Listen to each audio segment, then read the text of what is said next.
Hello, everyone. Welcome in. If things look a little different, it's because my proper camera decided to shit the bed like 20 minutes before starting to stream. So we're going old school. I have to remember to look here now, I know up there. Webcam stuff. So we are back in business, baby. I know I always keep saying that, but we are. And it's my auntie's birthday. So I figured we could celebrate together and just catch up on what I've been up to. I don't know why my camera just decided to not work today. In fact, my whole computer was kind of lagging a little bit. Yeah, just 22 days have passed since the start of the year. And so just want to catch up with you guys and see what you've all been up to. Here, not there. Okay.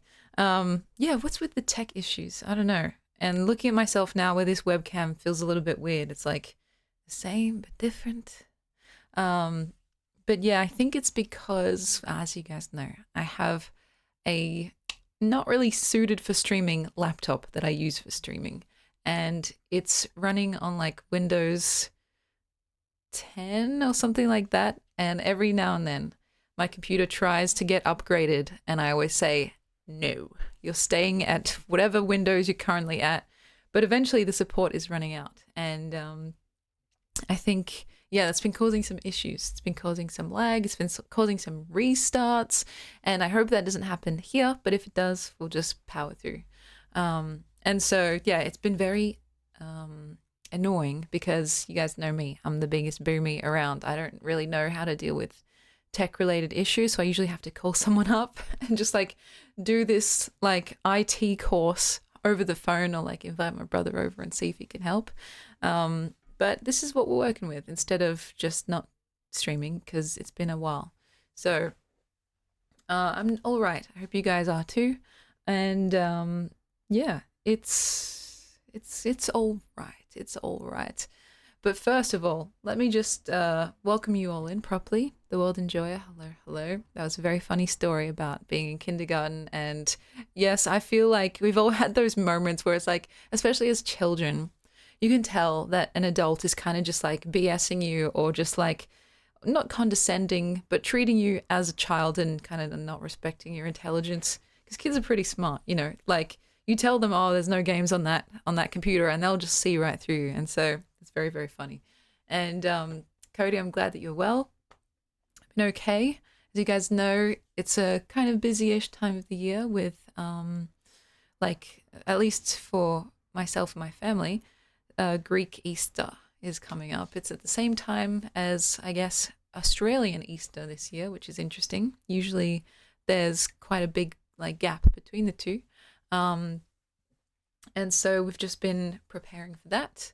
It's kind of a big deal for Orthodox people, lots of church ceremonies, lots of family related activities. And so I can't complain, essentially. Though, yeah, man, it's been interesting. I feel like I should have more stories to share with you guys, but really it's just been it's just been happening.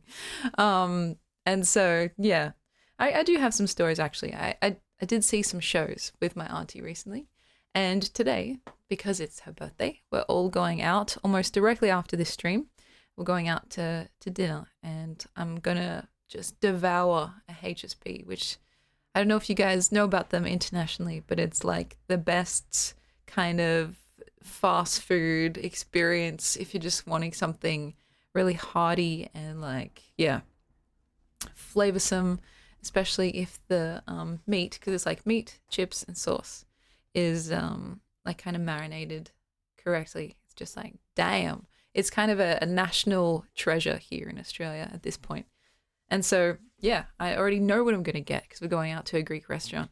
You guys know the HSPs. That's between Krispy Kreme donuts and HSPs. I was going to choose one of them as my New Year's resolution to cut back on. I ended up picking the Krispy Kremes. And so maybe next year it's HSP's turn.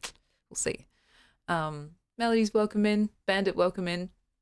Yeah, so I don't know. This like feels very like I don't know. It's so white. It's like there's no color, but the thing is I tried to turn on the projector and it just looked extra scuffed. So we're going for the kind of asylum look today. Um which is fine with me. You know, as long as you guys can see me and hear me all right. The thing with the camera, the proper camera, it was lagging. So like I would move my arm up and like 20 seconds later my arm would go up on the thing. And so yeah. It's kind of a mosquito net in the back. It's like a one of those princess canopies that you see for like younger, yes, usually girls, but anyone. I've had it since I was young, but I haven't like until I moved out. I hadn't put it up, and so now with this extra room, I have a place to actually put it up, and it's a really cute little like thinking corner for me, and it does come in handy. Like mosquitoes in Australia, I mean, it depends the season and it depends like where you are, of course. Like the more tropical areas, like north in Queensland, you get way more mosquitoes. But trust me, they are no joke. They are evil. They're actually evil. They will bite you and bite you relentlessly. They will suck you dry, not in a good way.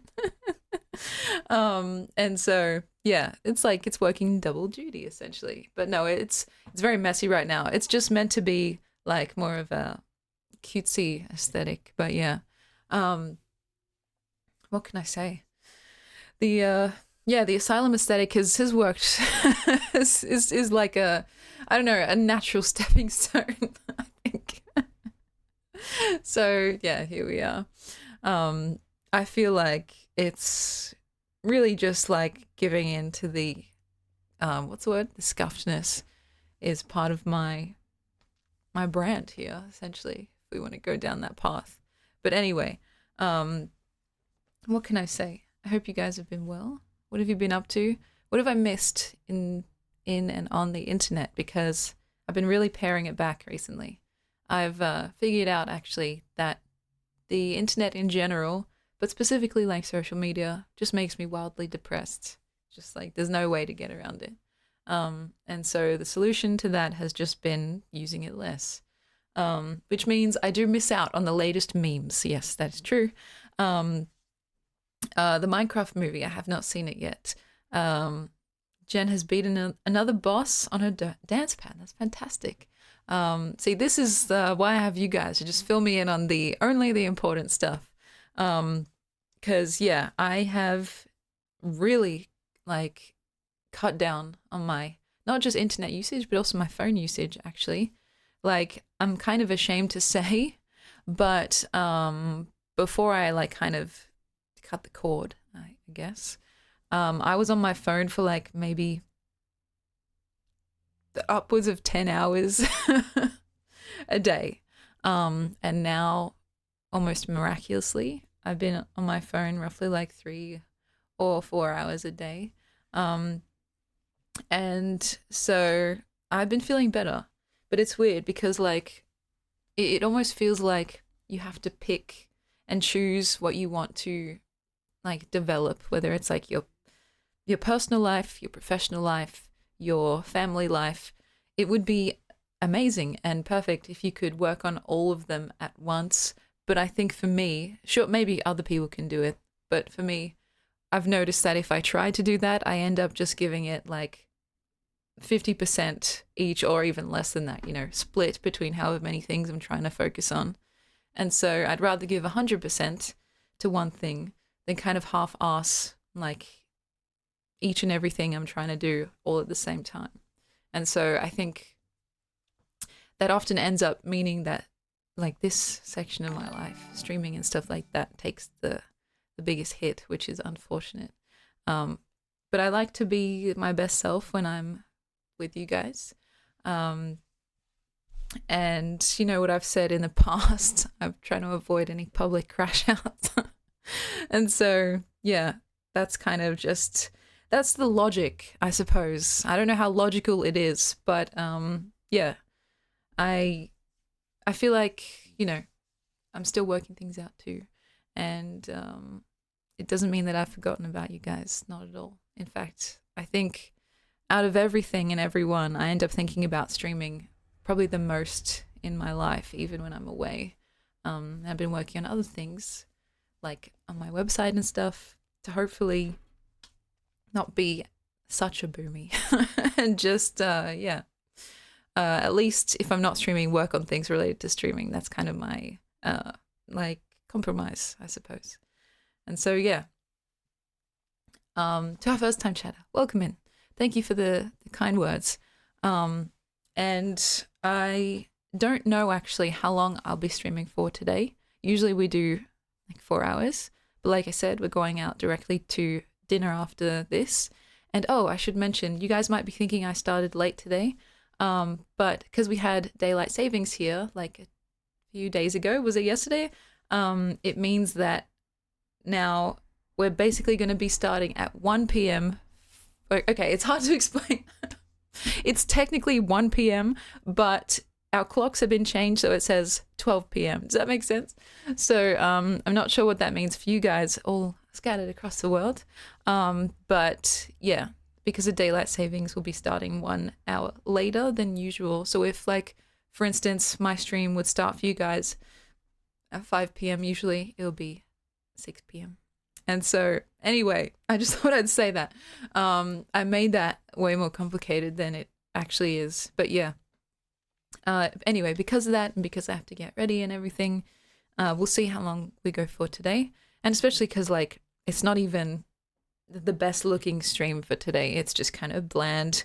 I've actually got no makeup on today. I've just got like the remnants of the past few days makeup still on my face, which I know there's like, more men here than women most of the time, so this probably doesn't mean much, but it's a big no-no to go to bed in makeup, and I do it all the time, and I'm surprised that it hasn't come back to bite me in the butt like more often than it has, because usually I wake up and I'm fine, and actually it looks kind of better than it did the night before, but you're not meant to do it. It's a big no-no in the makeup world.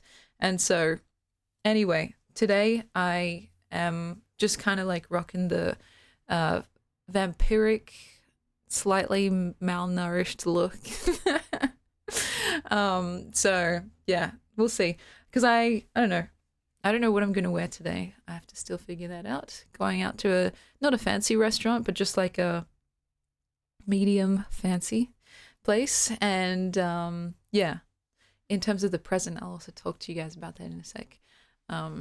So see Locket, hello, I hope you're well. And I'm sorry if I keep looking above you guys. I keep looking into the eye of the camera and I'm like, wait, there. I've gotten so used to it nowadays that I'm just like, oh shit, I have to unlearn that. But yeah, for the present for my auntie, what I ended up doing was making something custom, because, you know, with all this experience, like making stuff for my website and my merch store, I had this idea of making a shirt with like Elvis on it and also a little quote by him, because obviously, like, my auntie and I, we're the only ones in my family that really give a fuck about Elvis. And so I bought just a plain shirt from the supermarket or whatever, you know what I mean, the place where you buy shirts from. And then I looked with my mum trying to find a nice picture of Elvis. I mean, there's a lot to choose from. And then I was like, oh, I remember looking at these like handwritten little poems or quotes that Elvis had done, like just throughout his life. There was one that I thought in particular was really sweet, and I can read it to you guys actually, because obviously this is for my auntie, someone that I love very, very much. The poem was about love too. And this is what it says. Love possesses not, nor will it be possessed, for love is sufficient unto love. And it's got his signature there too. And so it's flipped, but just imagine that it wasn't. It's in his handwriting. And so I thought that was kind of an extra personal touch. So my mum, she just messaged me before I started streaming. I think she wanted me to come over and check the final draft. But I am, I'm basically done with it. And I also got her just some like chocolates on the side too. So I think pretty good for a present, right? like I've gotten gooder. I've gotten really gooder at presents because, like I said, having my mum's whole like printing press industrial revolution in my old childhood bedroom means that no matter what we want, whether it's like a card, a poster, print on a t-shirt, print it on like a plushie, like she can do it all there. And so I'm very happy with that. And like we've been talking about, I often much prefer like one of ones. It just seems like a lot more, I don't know, like special. And so I can't wait for her to see it. I hope she likes it. The shirt is blue, and she usually likes to wear black because that's just her style. She's very chic. But I couldn't find black, and so I'm hoping that a dark blue will suffice. And so, yeah. As for our first time chatter, that's very funny. Is there 12? I'm sure there's much more in real life, but the camera doesn't pick up on it all. And speaking of clothes, I'll show you guys the full fit in a little bit. That rhymed. It's nothing special. I literally just picked out something from the wardrobe type beat, and I was like, have I worn this on stream yet? Nope, perfect. So I'll show you guys in a bit. And actually, it's very funny. Yeah, this is my auntie's old shirt. So speaking of my auntie, I didn't do that on purpose, but there we go. And so, yeah, if I had the shirt here, the one that we made, I would have shown you guys, but it's at my mom's house, my mom and dad's house. So maybe I'll take a picture of it and I'll send it in the server. So yes, I have worn this, but not in the challenge. That's correct. See, Lockett. And so, yeah, what else has been going on? Like I said, I went to a few shows with my auntie over the last weekend, and they were quite fun, quite exhausting. I've also been a little bit sick. I still am a little bit sick, and I think I might be getting a cold because my brother has a cold. And obviously, I see my brother and my family often, probably once every second day, I would say. And he was not in a very good place, like cold-wise. But we're still hanging out and stuff. We're playing video games and we're playing board games all together. And I thought, bro, I don't care if you're sick. I still want to hang out with you. And so I think I may have gotten sick that way. But that's fine. That's chill. Just lots of tea with honey. And I've got my red light back there. You guys can't see it. That's usually helpful whenever I feel the beginnings of like any kind of like sickness or virus like that. And supplements too. They tend to help. But yeah, my brother, he's been working like a dog. He's been working like crazy. And he was like texting me the other day saying like, Emmy, I'm feeling sick. I've been feeling sick recently on and off. Do you know why that may be? And I was like, dude, you work like 10,000 hours a day. Like maybe pare it back a little bit. And he was like, ha, but besides that. And I was like, well, besides that, here's a couple of things that I like to check off whenever I'm feeling less than fantastic. And I think he had to work as well while he was sick because he needs to pay his own rent as well now. And he's not as, I guess, fortunate as me that I just get to like roll out of bed and do something like this. He's really busting his butt out there. He works 2 jobs while studying for his PhD, and I don't know how he does it because like he literally also just recently signed up for doing like, I don't know how you'd explain it, but like marking exams for like other university students and getting paid for that. And there was also another thing he signed up for, but I can't remember what it was. And I was like, bro, why are you signing up for like every freaking thing available? And it's just like so funny because he's such a, I don't know, he's a very productive guy, but like he feels as if he isn't in a way. He really is on another level. And I'm like, dude, you're constantly busy. That's probably why you feel sick. But on that note, I ended up like typing out a long-ish reply to him because this is, like I said, over text. And I thought maybe it could help some of you guys if you're feeling a bit run down and want to know like a good place to start. Because, sometimes it really is the most obvious thing that just gets overlooked. And so it can be helpful, if not seemingly totally like obvious, for for things that might help for if you're feeling sick, run down, or just a little bit blah, that exact noise. So let me see. I think all of this can be helpful to people in general. So, because after I said you're working 10,000 plus hours a day, I said, but on a serious note, check any nutritional deficiencies, like magnesium, zinc, vitamin C, stuff like that. Lock in with your sleep schedule, spend some time away from your phone, even if it just means staring at a wall, because brain rot is real and pernicious. Reading helps. You need time with family, time with friends, time with yourself. And then I said, a good structure for the day, I've heard, is a rule of 3. 1 physical win or accomplishment, 1 mental win, and 1 spiritual one, big or little. So physical means like gym, walk, massage, stretch, sauna, red light therapy, etc. Mental means like time off your phone, reading, friends and family time, and then I said, I don't know, Sudoku or some shit. And then spiritual, in brackets, important, is like journaling, meditation, affirmations, checking in with yourself, getting real with yourself, as in asking yourself questions that you usually try to ignore, body scanning, sitting and thinking, etc. And I said, thanks for coming to my TED Talk.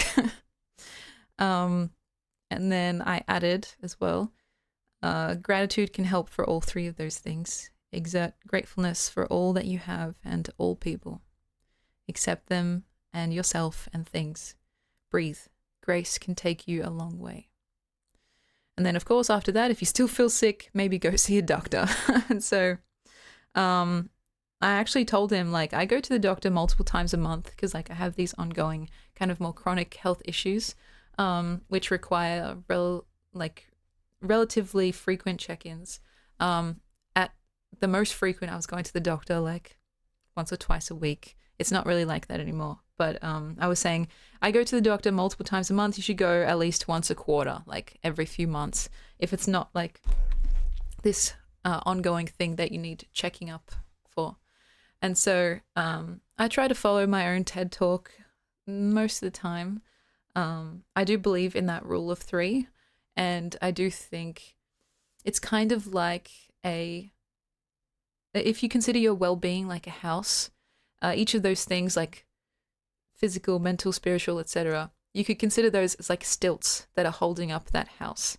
And so if one of them kind of crumbles or gives way because it's weaker than the rest, the whole thing comes crashing down. And so you need to bolster or make stronger all 3 of those. Like, I'm simplifying, of course. There are more than 3 stilts that hold up the house of well-being. But in general, I think the big ones are those. And you can go a long way just by making those as strong and as like deeply rooted and as, I guess, unshakable as possible. And a lot of people, I think, and it's very normal to do so, will pick one to focus on and then potentially neglect the others because it's hard to do all 3 at once. It's almost impossible at times. But I think it's about kind of building them all up together if possible. And so, yeah, you're as strong as your weakest link is a good way to put it. And so to see maybe what is the weakest link is really good work to do because it's hard and it's like uncomfortable sometimes. Often I notice the thing that I most need to do by trying to think about the thing that I least want to do. You know, usually they're connected. The most important thing is like the least fun thing or something along those lines. And sometimes just like unpacking or like investigating the feeling of discomfort around something is it's a good data point. Even if it doesn't tell you exactly what's going on, it points you in the direction of something worth investigating. And so, yeah, seeking discomfort, which is hard. I'm not the kind that particularly likes that feeling. You know, I know that some people really love like going out of their comfort zone and they love challenging themselves. You know, you've got the people that like climbing Mount Everest and stuff like that, the people that go free soloing, the people that go camping and shit in like really harsh conditions. Like that's never been me and I don't know if it ever will be. But there is like a threshold of discomfort that I think I can tolerate that is more involved with like investigating the kind of recesses of your mind, I suppose. And so, yeah, it's not much, but it's honest work type beat. And in fact, if we're going for the ultimate kind of truth telling here, recently, and I have no idea why, maybe you guys can help me with this, like streaming has been a source of discomfort. And I can't really pinpoint why, because the second I try to unpack it, like the whole thing just kind of spills out and it's like, oh fuck, where do I even start? And often when it comes to stuff like that, it's almost like the lead is buried, as in you think it's about one thing, but it's actually about something totally different. And so if you follow the train of thought all the way to the end, you wind up somewhere totally different to where you thought you were going. And so it might be, yeah, dermatitis. It could be that. It's a nutritional deficiency of a particular germa. And so it's very possible. I don't know. It's interesting because, like, funnily enough, I was having a similar conversation with my family yesterday. I don't know even how we got to this topic, but we're talking about the concept of liking oneself, not just, our physical appearance and stuff, but our whole self in general. My auntie was feeling a little bit down, and she said something along the lines of like, oh, well, if I were you, Emmy, then I would just be happy with myself all the time. And I was like, well, I'm not happy with myself all the time, Like, do you think that I like myself all the time? No. And everyone in my family was just like, yes. But I was like, no. I was like, well, no. I said, and I still maintain this, I think this is a pretty accurate estimation. Like, I like myself roughly 50% of the time, if not less. And they seem surprised by that because I think outwardly I can be pretty content, or at the very least, like, I don't share when I'm not content with others. But yeah, 50% is like pretty much spot on. And like, I didn't really know what to make of that because as soon as I said it, I realized, oh yeah, I guess that's true. And then the world endurer, that's the absolute best next question as well, right? Like, what makes you not like yourself all the time? And for me, I don't know. It's kind of like I have these different warring kind of ideologies, like the idea that yes, you should exert a kind of grace towards yourself in the same way that you should towards others. But then I also have this other more like kind of sneaky, like, if you want to call it a voice to kind of abstractify it, like this voice telling me like, oh, you haven't done this, this, this, and this, these things that you need to do. Like, you're so lazy, or so insert like but not very nice word here. And it's kind of just like this this constant tug of war, essentially, which is as maddening and as exhausting as it sounds. And I guess in terms of like considering my current, I guess, position in life, having the actuality of it a little bit mismatched from maybe one's expectations or one's hopes, something like that. Like, I don't know, I don't really have a proper job, in quotation marks, which everyone seems like very fond of reminding me at every second of every day. Not you guys, actually. You're the only ones that don't do it. But in terms of like my family and stuff, and, even just like random people, like whenever I tell them what I do, they're always just like that exact face. Like, they don't really get it and they don't really see it as valid or legitimate. And I kind of, most of the time, think, well, fair enough, It's quite volatile. And yeah, it's the whole like, get a job, you lazy bum. Like, I've literally heard that phrase so many times. And the thing is, it wouldn't bother me as much if streaming and stuff seemed like it was like, if it could be legitimized to those people. Because in terms of money, yeah, sure, I probably would need to be making like an actual normal median Australian person's wage to feel like I could point to that as a like figure of legitimacy, or I don't know, like some infrastructure or something like that, you know. Um, but I can't really, you know. I all I can just say is like, yeah, you're probably right. You know, it's like it's demoralizing, and so there's like it's a different kind of job. It's a different kind of like way to move through the world and stuff like that, and it's incompatible with most people's ideas of like being a productive member of society. And I can definitely understand that because, you know, at its most fucking strenuous, you're just sitting there playing games for people and getting paid for it. It's a pretty good gig, I'm not gonna lie. Um, at its least strenuous, you just hop on and someone donates like your entire rent in one go, and you're like, oh shit. And you know, it's like, how do you explain that to someone who's not in that world? They will just look at you like you're absolutely insane, and that, like, you know, that you should just grow up essentially. And so, yeah, it's just like, you know, it can be demoralizing, and it can be, besides all of that, like if you just want to get really, like, you know, self-contained, just thinking about my own understanding of things, it's so volatile that it's literally like an emotional roller coaster. like I just said, there have been times where people are very often actually incredibly generous. Like I still remember that one time where someone donated, like in Australian money, like $1,500.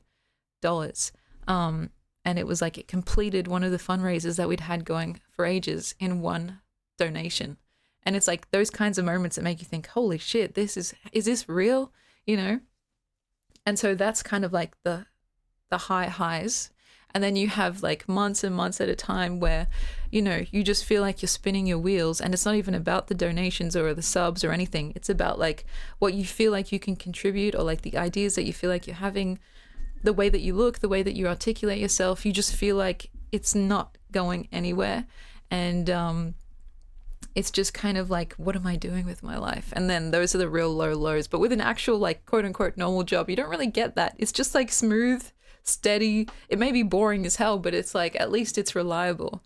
And so yeah, that feeling of like hitting a wall, I don't know if get that feeling, or if I get that feeling of like I'm just falling, you know, like falling endlessly. Like, you know, have you ever had that dream where you're just kind of like, you accidentally fall off a building and then you just like kind of jolt awake?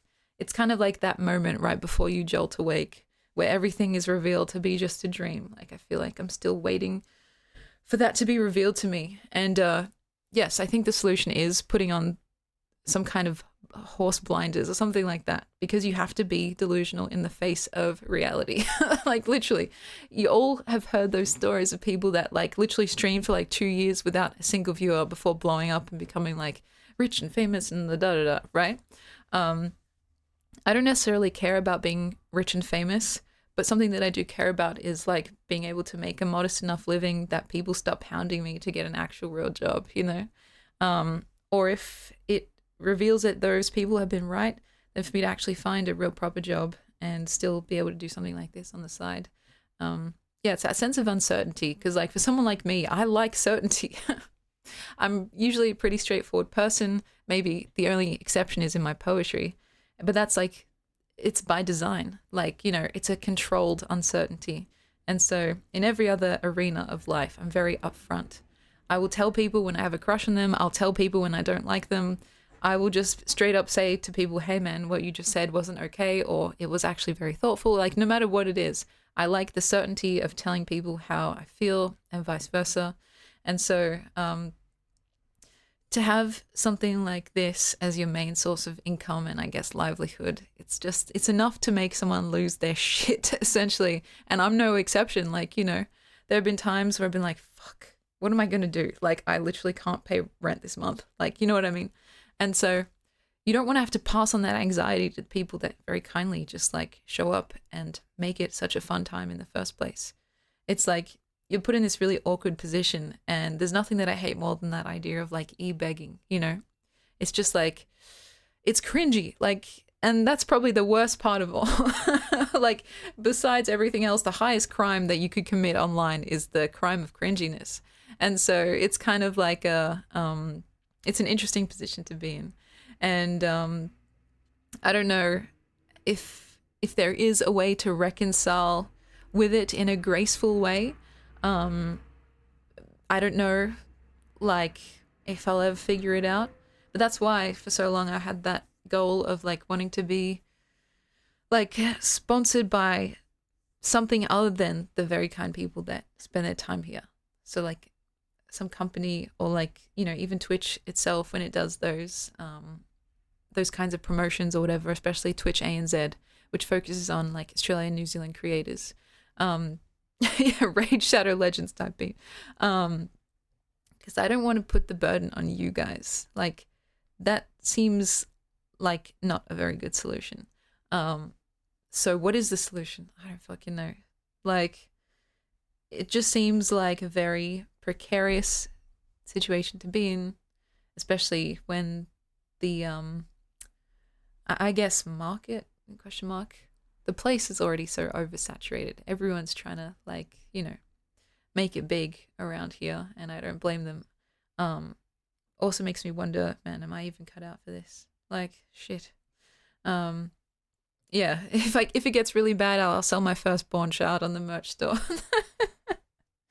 Because, you know, I just feel like, is this what I want to be doing? Like, selling shit to people? Because, you know, with the merch store, at least, that is something that I do believe in. And that's what makes it so easy to, like, to plug it every now and then. Because if it were anything less than that, if I believed in it even like a fraction less, it would be the hardest thing in the world to do, because I've had to do that before in previous occupations. Like, I've had to sell shoes, I've had to sell food, I've had to sell other things, and I hated it the whole time because, again, it's like basically you're living a lie, and it's like, I don't know, it's uncomfortable. I didn't want to have to do that here, and that's why I'm glad that I could have done it on my own terms, right? And actually, on that, that's very funny that we're talking about this, because I started doing that thing that I said I would do, which is changing some of the descriptions in the store. Once I realized, like, hey, this is my website, I can make it as weird, funny, strange, or cringy as I want, essentially. And so they're not all done yet. And in fact, I got into this whole long discussion with customer support that took like 5 hours because my website was having issues. But I wonder if I can show you guys an example. Yeah. Okay. Let's see if this works. Oh, I'm gone. Is this gonna work? Hello. And is this gonna work? Yeah. So these descriptions here, I've been actually getting involved with changing because I wanted them to reflect more properly how I actually felt about them, and have them fit more into the kind of ethos, to use one of our favorite words here, of the actual website in general. And so if you guys remember what it was before, it was kind of this very generic, like kind of copied and pasted description here, because they were always meant to be placeholders until I had the time to kind of come in and be more specific with it. And so I want to do something like this for each product that we have. And it's cool because, like, no one has to tell me shit. Like, I don't have to use capital letters if I don't want to.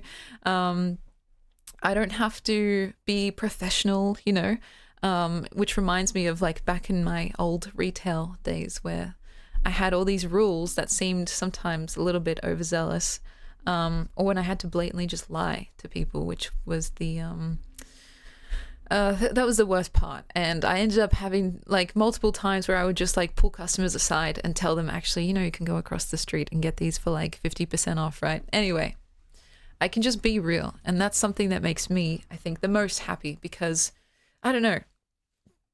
Again, it's like you can make $26 in a clean way. You can make $26 in a sly kind of way. I want to be able to sleep at night, essentially. And so let me read this to you guys. I don't even think it's particularly clever or cool or funny, but it was more like a stream of consciousness thing that I wrote while I was looking at the actual poster. And to me, that seems a lot more real than just a kind of generic description. So this is for Side Glitch. This poster is a moody cyberpunk-esque piece with a picture of Emmy's side profile. That's true, that is my face. Overlaid with an excerpt from a piece of her writing. It's actually from, is it here? So in Raptures. I should include that actually. It looks all glitchy and stuff, hence the name Side Glitch, because it's also the side of her face, as we established earlier. The most predominant color is this deep, murky blue-gray, with some pink accents thrown in alongside the black glitched out text. There are also some dark, blocky artifacts on the poster, giving it a sense that the poster could even be a digital screen, or something equally as cool as that, like in Harry Potter, where the pictures in the newspaper move. Who knows? Maybe stare at this one long enough and Emmy might just stare back. Not in a scary way, a fun way, unless... And then there's some more like actual details about the thing itself. Anyway, if you don't mind a glossy laminated, super saturated 300 by 300 millimeter poster on 300 GSM card, we like our 300s, of Emmy's face giving you the bombastic side eye, then this piece is perfect for you.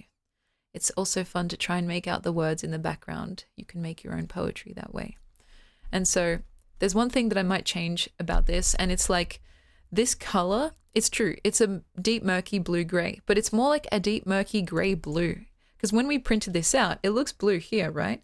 But when we printed this out, it looked a bit more gray than blue. And I was like, oh, I don't know if that was intentional, but I want to be as accurate as possible. So that was another like key part of actually printing each one of these out to see how they look once they're actually, you know, made. And so, yeah, I think this is pretty much accurate, which is kind of cool.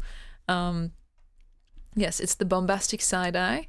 And I should mention, I don't know if this would be better or worse, but this is all in AUD. So 26 in USD, I think it would be about half that.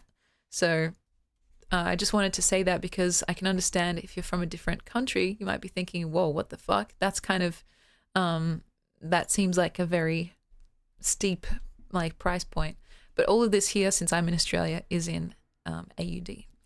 Across the world, it will probably be very different. There's a way to change it, I think, in the checkout cart, but I'm not quite sure how to do it here.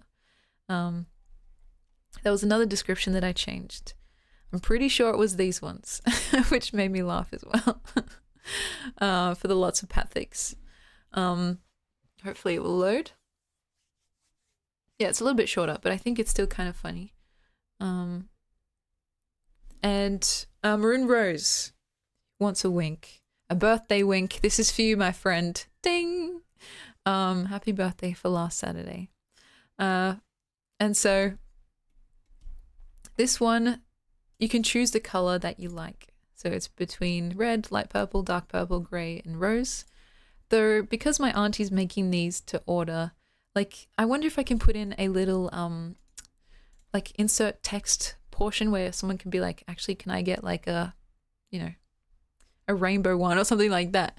Because I think it would be possible. We're making these like as soon as people place an order. So it's like, you know, there's a bit more customization available. But anyway, this is it's lots of pathics description.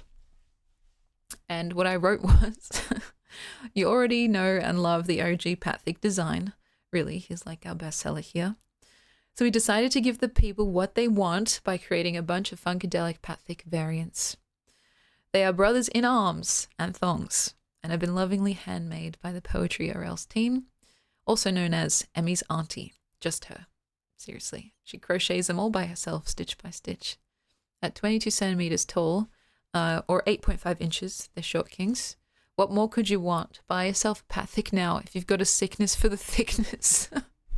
When I wrote that, I was like, that is so stupid.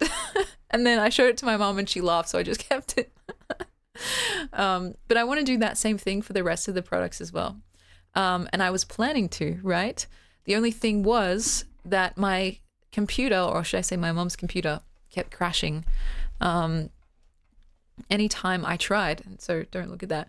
I think we've mostly figured it out now. I'm not quite sure.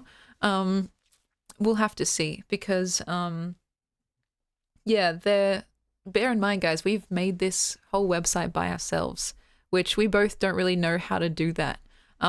Like, it would have been much easier to just have someone else make it for us and we just paid for it, but we wanted it to be like customized essentially to our exact likings. We didn't have to go through anyone if we wanted to make these little changes here and there. So we made this from scratch. Yeah, all organic is exactly right. And so this is kind of the best we could do, but I think we did all right essentially. Oh gosh. Anyway, that's a little sneak preview of the more thorough like merch plug that I'll probably do later. Let's come back here. And so welcome in. Filthy Fresh, has been a hot minute. CJ, I hope you guys are well. And yeah, you're feeling like, you know, you're feeling poetic and ready to go, whatever that means. How are you guys feeling in one word or less? I'm curious to know. And is anyone else going through the same kinds of tech issues? Because I feel like, holy shit, everything's just like fucking not working. And so maybe that's because, you know, I'm the common denominator. But I feel like my computer, my camera, my mom's computer, my website, like OBS, like everything has just been not working. And so, goodness gracious, it's been a task. Feeling poetic is a fantastic way to feel, actually. Yeah, tech issues are literally the bane of my existence, and a very common one at that. And so, what can you do? I think I'm feeling excited considering it's Auntie's birthday, and I'm excited to give her the present that I made for her. Seriously, I have such a, like, I don't know why, I just get such a joy from like giving people a present that I've made for them and just like seeing their reaction. It doesn't have to be over the top or anything, but just like seeing them enjoy it, hopefully, is a wonderful feeling. And it's like kind of addictive, actually. And recently, oh my God, I've been like talking about money and stuff. I've been spending like crazy because I've been getting presents for people and like for Easter and stuff like that. And remembering how addictive that feeling is, I have to kind of rein it in a little bit. Because yeah, it's like, it reminds me of my younger days of making bank and just like spending it like irresponsibly as. So yeah, just remembering that, getting a little taste of that and being like, oh shit, we'll have to be a bit more responsible this time around. Still though, it's fun because there's, I don't know, it feels a little bit more, what's the word?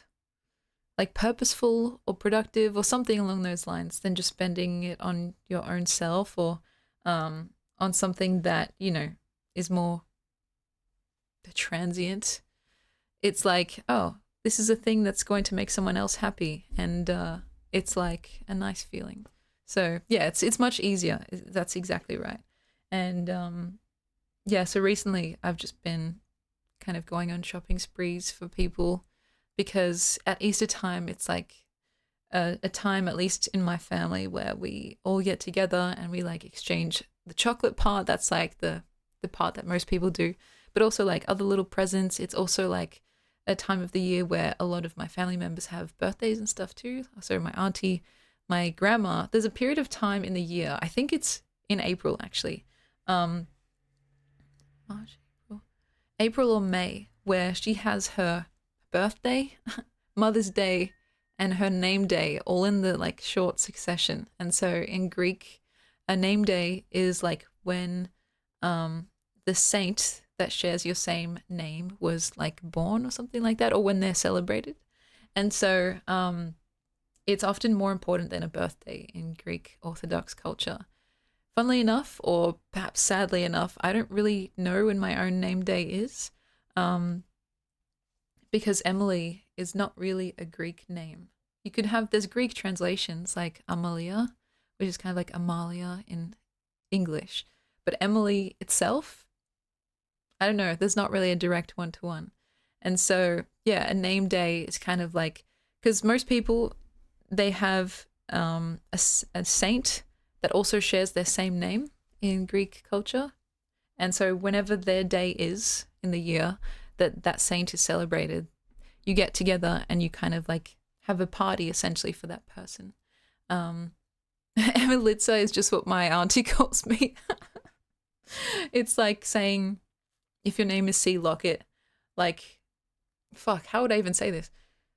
I actually don't know. C Locket, C Lockety, or something like that. It's like a diminutive way to say it. Man, I almost just doxed my brother, like, because his name, there's a great example of that with his name. But let's say a random name, like Germa. Okay. A way to make it sound cuter would be to say, like, Jermy Wormy or something like that. It's kind of similar to that. Thoughts on Germa wanting to name his son Ivan. Is that really true? I can see that. I feel like I can see that. I don't know what, like, why, but yeah, that seems about right. That's very funny. My name is John without the H. That's cool, but I go by JJ. John Jr. Oh, that's cool. Yeah, like, I don't know. There's just something with names in Greek culture. It's like a lot of people don't even celebrate their birthdays. They just celebrate their name days, and they're more important because it's about, like, it depends how religious you are. I'm not religious, but my grandma is. And so, like, she will celebrate her name day and Mother's Day, and then we all celebrate her birthday. So she gets like 3 big celebrations, one after another. And considering, you know, she's 90 at this point, I think it's well earned. And so, yeah, it's a very, like, busy family time of the year, which I'm never complaining about. But yeah, if there was a goddess with the name of Emily, what do you think she'd be the goddess of? To represent me. I could be charitable or uncharitable about this. Like, she could be the god of procrastination. Or maybe a little bit more kindly. Maybe she'd be the goddess of thoughtfulness or something like that. Because that could go either way. You can be thoughtful in a good way, or you can be thoughtful in a bad, kind of neurotic way. And I think in me, there's multitudes. I like to believe that I'm thoughtful in a good way, and also sometimes in a bad way too. What the fuck? Did you guys just hear that? Oh my god. Oh my gosh. What the hell?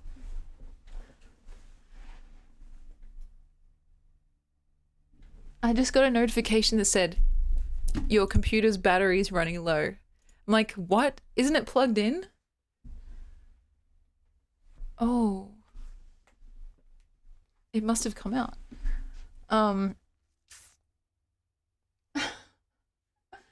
Okay, guys, just give me 1 sec. Enjoy this funky music because my battery is now on 6% or 8 minutes. So 1 second.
Oh, mercy.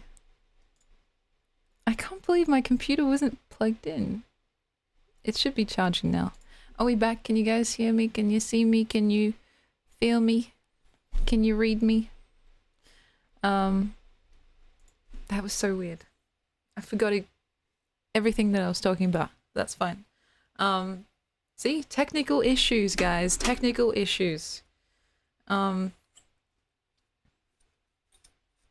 We're so back. I forgot what I was talking about. Do you guys remember? If not, that's fine. I'm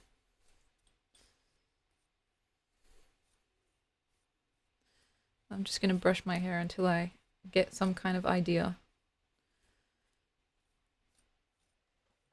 Yeah. I would not name my daughter California. Victoria Valentine, that's cool. I live in Victoria, so that she might get that sometimes. Yeah, names, that's true. We can move on.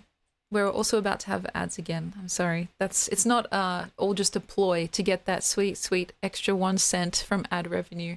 It's actually very annoying. But yeah, I actually can't control it, which is very sad.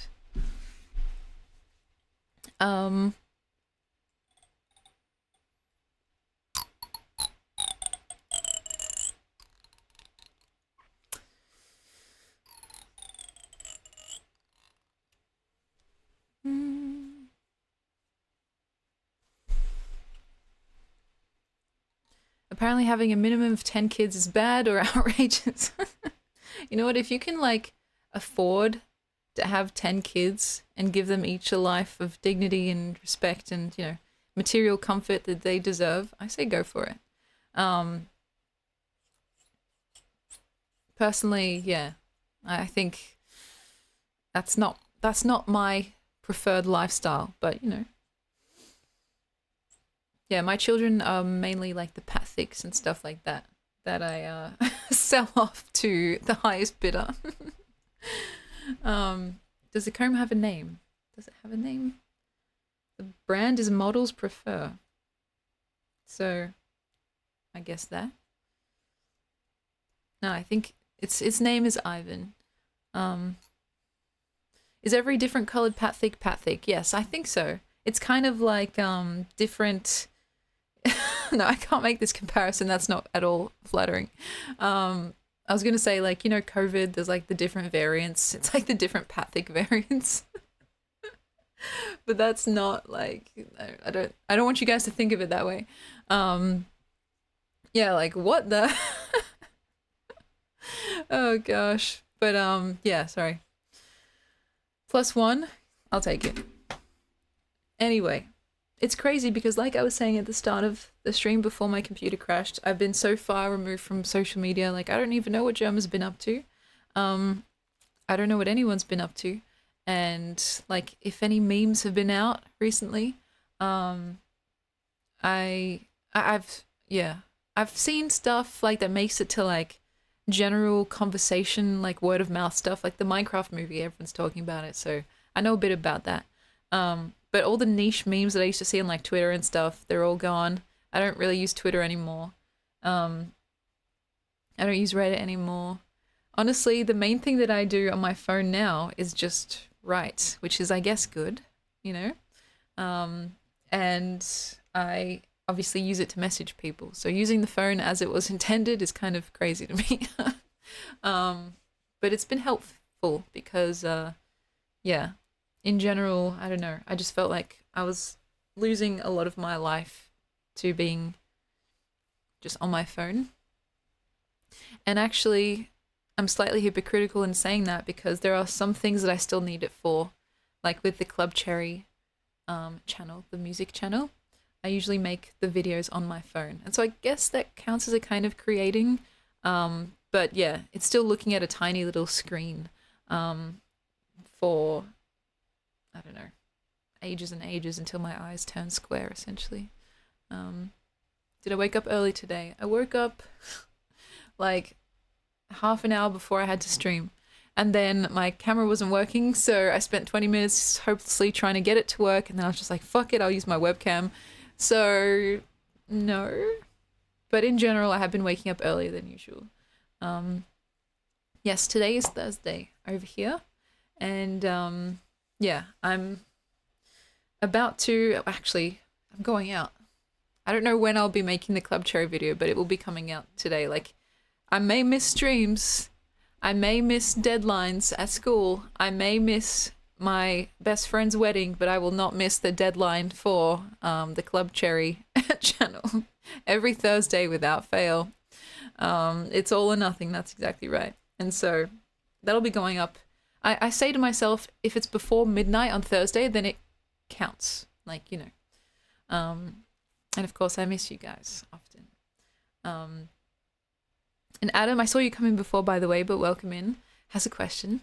Do your characters have a morality, or they don't ask those kinds of questions? I love thinking about that sort of thing, because my characters are often very morally grey or morally horrible, because they do things that are very bad, but they also know that it's bad, but they can't help themselves type beat. I think it's a case of like, sometimes knowing that what you're doing is morally incorrect or morally inappropriate or whatever, and kind of almost like getting off on that too, because you're like, oh shit, I'm a really bad person for doing this or for liking this, and then having that kind of fold into what makes it so like forbiddenly enjoyable, if that makes sense. At least in the characters of like Odin and Ada, like that whole weird love situation, love triangle question mark. I don't know what it is that they've got going on, but they know that what they're doing is harmful, not just to themselves, but like, you know, to everyone around them, but they can't stop. And I think part of what makes it so appealing is how like inappropriate it is, I suppose. And I don't know why I'm drawn to characters like that. Maybe that says something about me, but I think it's interesting because you have kind of a conflict not with any outside force. Like, for instance, in Harry Potter, you've got Harry Potter versus Voldemort, right? There's very clear distinction of like who you're meant to be rooting for and who you're meant to be kind of like hoping will lose, right? But with a situation like this where you have characters that don't really have a bad guy or like a villain that they're fighting against, really the villain is themselves, and the war that they're fighting is with themselves. And so at the same time, you're rooting for and against them and hoping that they have a good resolution, but that they don't like fuck up too many other people's lives in the process too. You know, like at least with those characters, you know, Odin and Ada, they have this weird chemistry that they can't seem to stay away from each other. But Odin already has a girlfriend or a fiance, I haven't quite decided, in Ina. And so it's like, well, the mature thing to do would be to just break up with your girlfriend so you could pursue this other relationship. But of course, that would be too easy, right? And then you couldn't have your cake and eat it too. So Odin is trying to kind of have the best of both worlds. And it's like, well, kind of just waiting to see what happens because it's like a car crash. You can't really look away. And so, yeah, definitely blurred lines, I would imagine. It's like, okay, these characters know what they're doing is wrong, but at the same time they can't stop.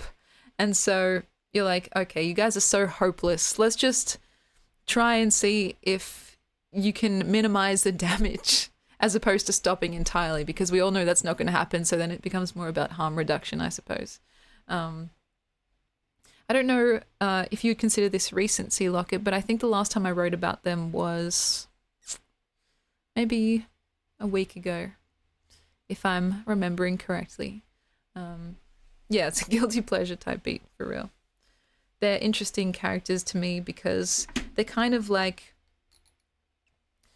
my secret fear that I'm like them. You know what I mean? Like, I tried to take all the things about myself that I don't like and kind of make a character out of it. The kind of the selfishness or like the insecurity. In Odin, I guess it's this sense of arrogance or like, what's that word? It's like when you're dominant, but like in a way that's harmful to others. Because, you know, there's ways to be dominant that isn't harmful to others, but he's just like, he he has no concern for other people. It's like it's something. Yeah, so I basically just thought to myself, okay, what are all the different character traits that I don't like about myself, or that I can see in myself that I don't like? And then just try and like write them out fully as if they were like bodied, full flesh and blood characters. And so you kind of get those two. And of course, in general, I think we've all had a toxic relationship or two, whether it's romantic or not. It could be a friendship, even like a family dynamic where it's obviously just dysfunctional, but for one reason or another, you can't separate. And so that's kind of, I think, what they've got going. They just have the added like layer of a curse that keeps them like kind of drawn to each other. So yeah, they're interesting to me. It's more like a thought experiment than actual characters, and it's by design, you know. Like I wonder sometimes if I ever were to publish it, if people would kind of understand what I'm trying to do with those characters, because it's not trying to be realistic, you know. It literally starts off with a girl vomiting out a live fish because, you know, she's got this curse. And so I would be disappointed to see that people take it at face value. So, yeah, it's like, it's a whole thing. They have it bad and ugly is absolutely true. They're down bad, they're down horrendous. And the story, they just continue to be more and more down horrendous, essentially. Under what genre would I publish it? That's a fantastic question. I don't know if it counts as fantasy, because it has fantastical elements. Magical realism. I honestly don't know. I'll have to think about that. Imagine that as a movie scene. It's very self-indulgent. But yeah, I think it lends itself well to the visual medium, because the whole thing is that Ada, the girl character, she keeps like expelling these things from her that no one should be expelling from themselves, like the live fish. She pukes up a whole ukulele, like a bonsai tree, like sunglasses, and she can't help it. She doesn't know when it's going to happen. She doesn't know how it's going to how it's even happening. And then it just like kind of strikes her, and she's literally, what's the word when you're kind of like, you have to just submit it, like, because it's so overpowering, she has no control, and she just has to submit to this like curse that fully takes over her. And yeah, on the other hand, we find out right towards the end of the story that Odin has kind of a similar but opposite curse to her, in the sense that he's always ravenously hungry, like literally about to faint, ravenously hungry all the time. And because of that, he finds that no matter what he eats, it doesn't fill him up, it doesn't make him feel satisfied. And he started with regular food, just like normal human food, essentially. But when that wasn't cutting it, he moved on to like inorganic things like ukuleles and sunglasses and live fish type beat. And so the cycle, you kind of start to realize, is whatever he ends up eating, she ends up kind of expelling out. And you get to see that like there's some sense of like connection there, or like one whole that's been separated down the middle. And it's like, it's really trippy and weird, and they're terrible people and they're terrible characters, but it's compelling to me for some reason. I don't know why.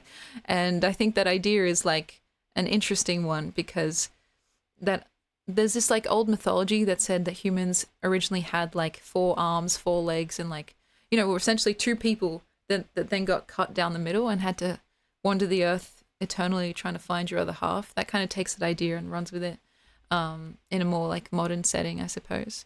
And so, yeah, I would like to finish it one day, but it still needs a lot of work. And yeah, if I knuckled down and wrote every single day, I don't even know, it would probably take me multiple years to finish as well. So, but yeah.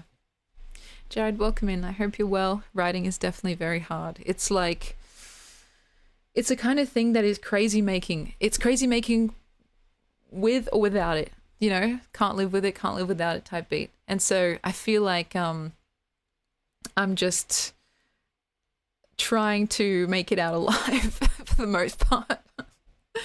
Um, and as for who I would cast, that's such a wonderful question. Again, another self-indulgent one. I've thought about it a little bit. So for Odin, I picture him as a little bit like the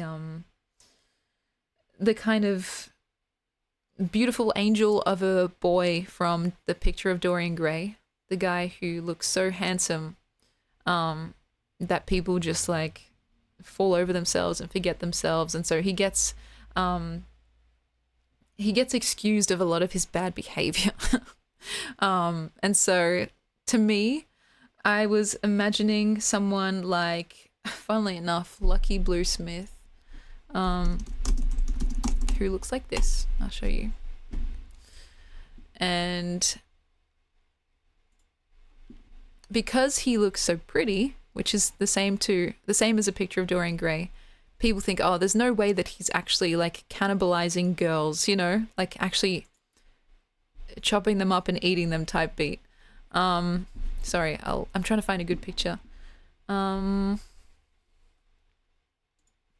see.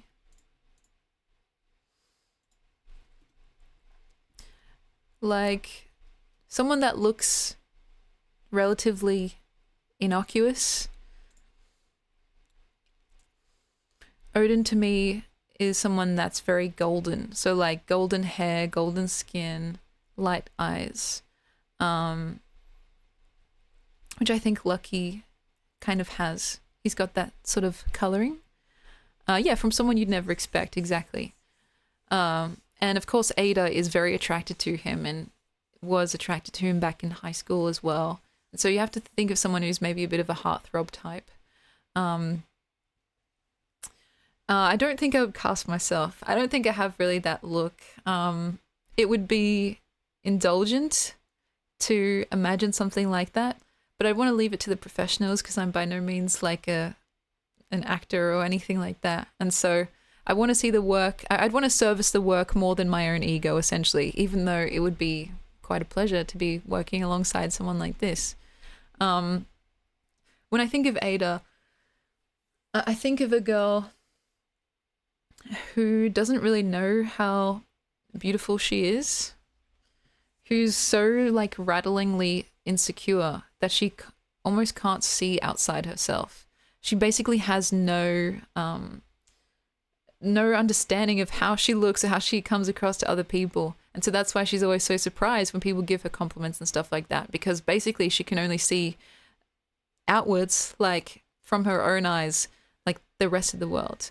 And so I had a person for that, but I can't remember what her name was. Was it Cindy Kimberly? I can't remember. Kind of that really sweet, kind of doe-eyed look. Obviously, these characters are like Hollywoodified, if that makes sense. If we're going for more down to earth, I'd probably go the route of casting totally unknown actors. But if I had to pick someone that people knew to kind of capture a similar essence to how I imagine they would look, it's kind of that very doe-eyed vibe. Let's see.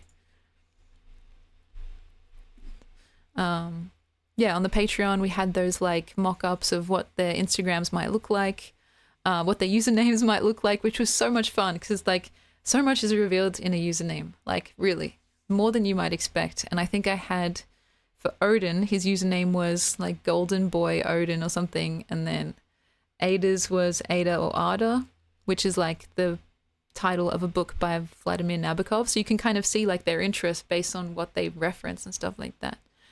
Serving law, yeah, that's exactly right.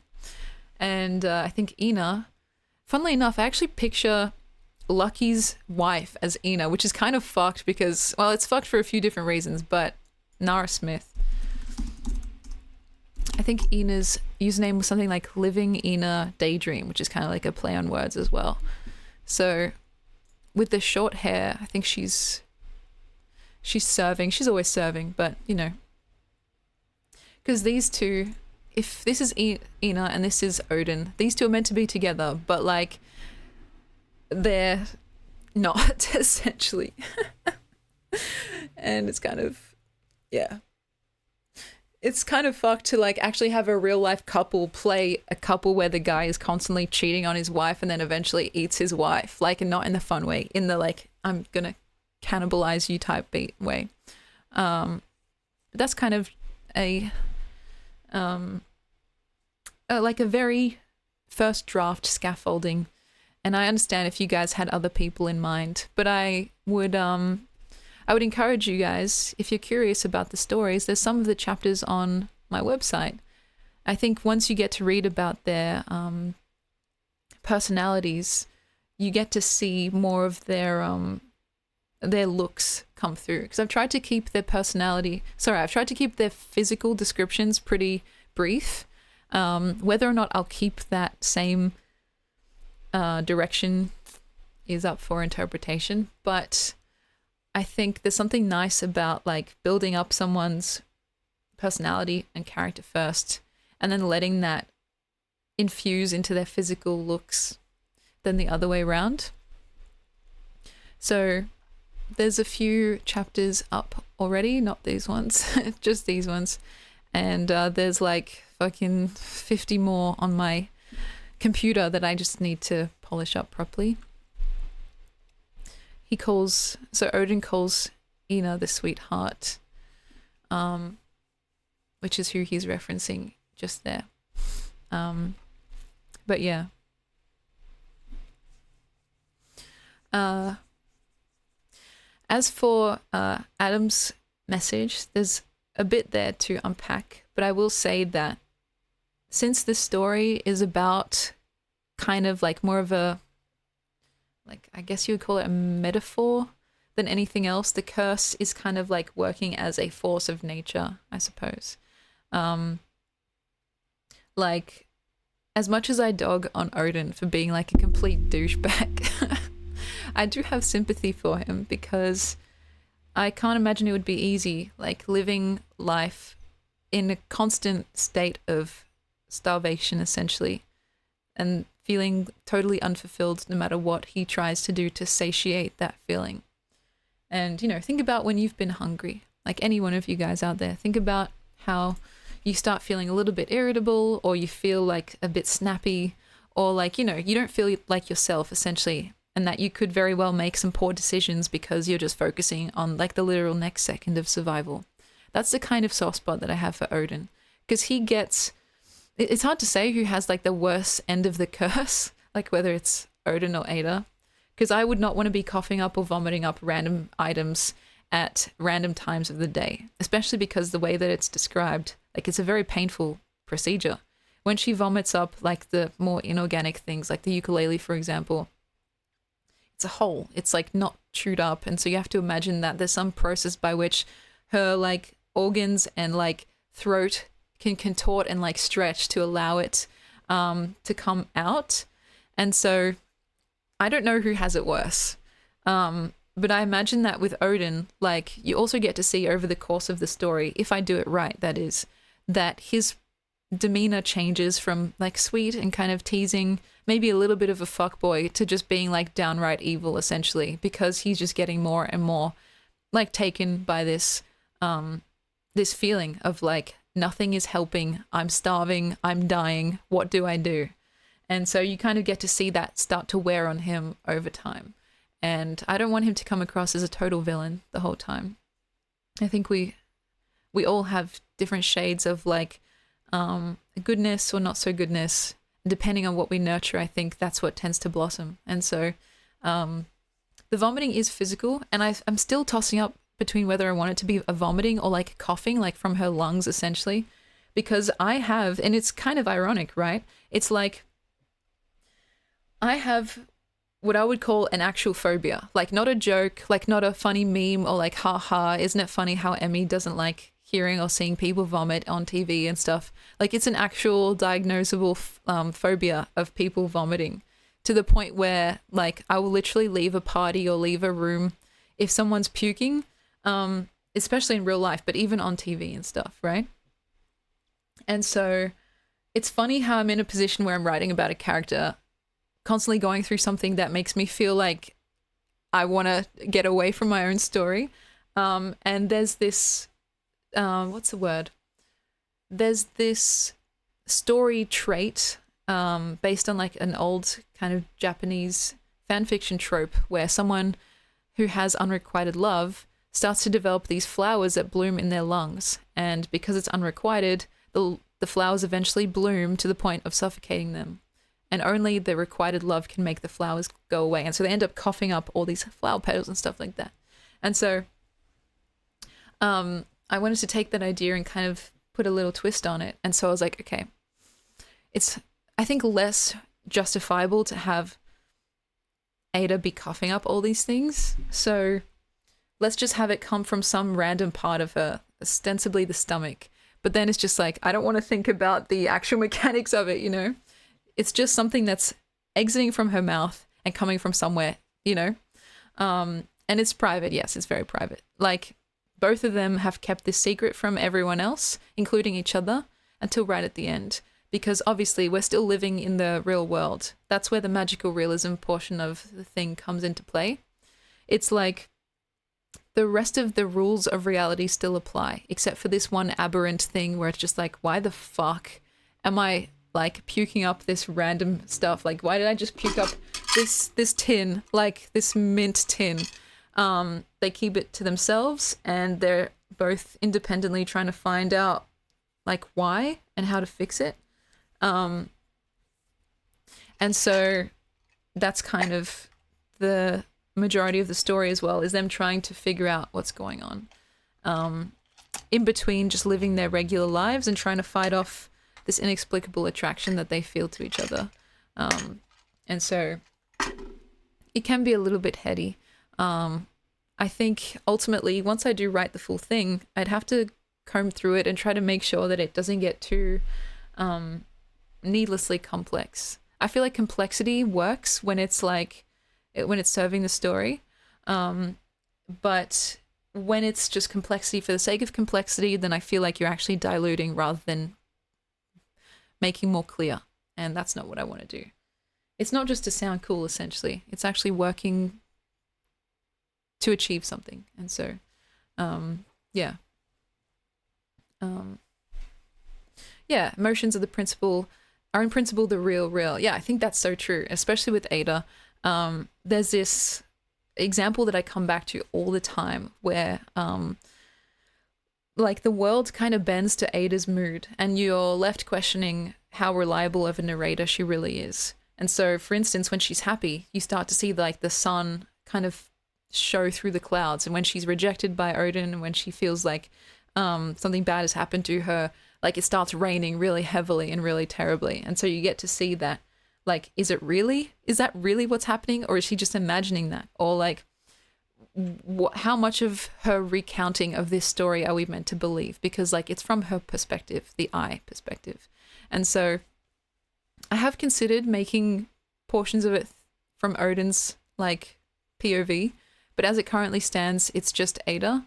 And so she's telling the story like, you know, I did this, then I went to see Odin, he upset me, and then it started like raining torrentially type beat, you know, like, did it really? Or is she just kind of conceiving the world in that way? There's a good example of this, I think, somewhere on my website, if I can find it.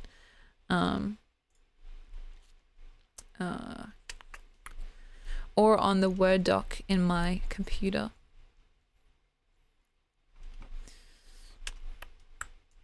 Give me one sec, guys. Yeah, I have considered making the chapters go back and forth because I felt like it would be cool to see like what's happening with Odin when we're not looking, because that's kind of the thing that we're missing right now. And so if I do that, I have to be extra careful not to make it too confusing, because the whole point is that we're so far into Ada's head that we're not sure what's real. If we start getting into other people's heads, I think it's easy to get muddled up, and I don't know if I'm a good enough writer to make it not muddled. But let me see. What was it? The chapter where they're where he fixes the bath for her. I'll show you guys what I've been working on actually.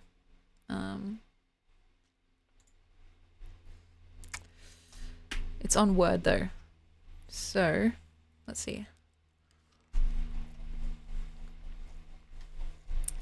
What I've done is I've tried to insert memories in between the main chapters to get a bit better sense of like the past, like each of the characters' pasts essentially. I don't think any of this is doxing. All right, I'll show you guys. Let's go to Word instead.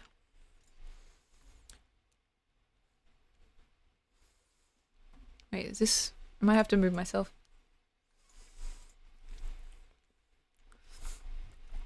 So you can see there's 93 pages. It's still nowhere near done.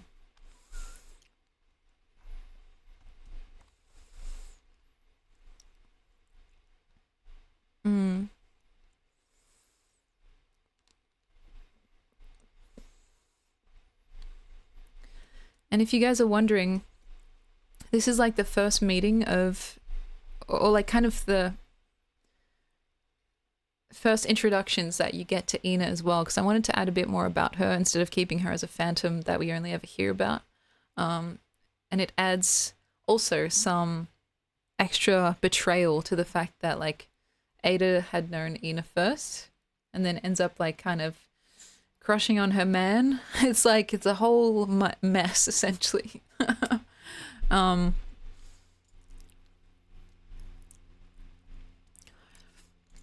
So they're talking. So Odin's talking with Ada.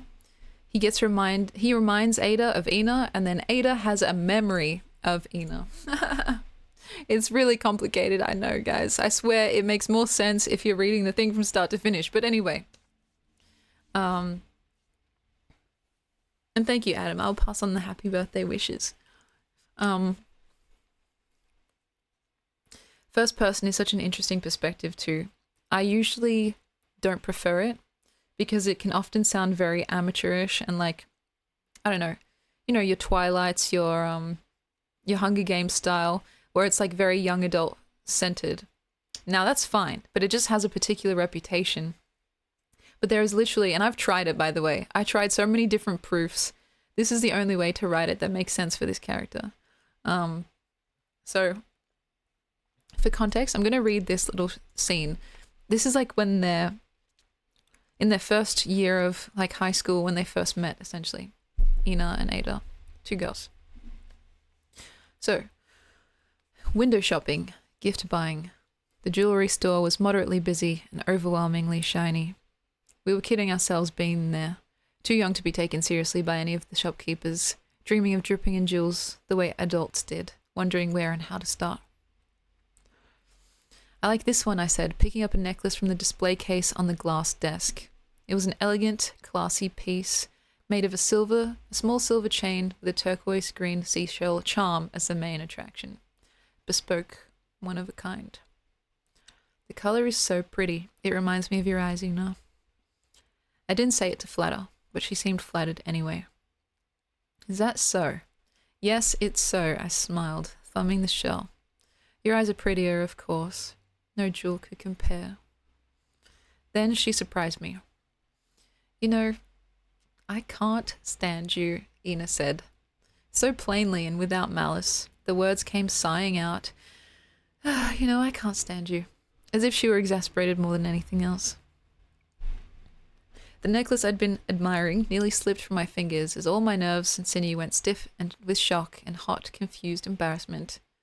After a momentary, dizzying silence, I asked her what and why at the same time, creating a new word in the process. Why? She didn't look annoyed or angry or displeased. The cool stoicness of her features reminded me of the piteous looks evoked by crushed shells on the beach. I don't know if I like that line. That's an old line that I've just kept around for no reason.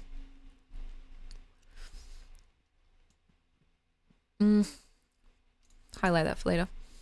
She grabbed the fleshy part of my forearm and ushered us both into the fitting room, which is when the necklace really did escape my grasp, leering the white towel with musical negligence. She tugged the curtain shut hurriedly, as if she were about to divulge a secret of utmost importance. You are good, Ada. You are good, Ina began. And I can't stand you for it. Ina, what? Please, just don't, she implored. Look, I've never been particularly devoted to goodness, nor swayed by it, but you've been changing something in me. You're always entirely kept by the world, that wondrous world of yours that I used to think only you could see. Where did you learn it? That ability to stubbornly see the good out there. I can't stand to bear how lovely you turn the world.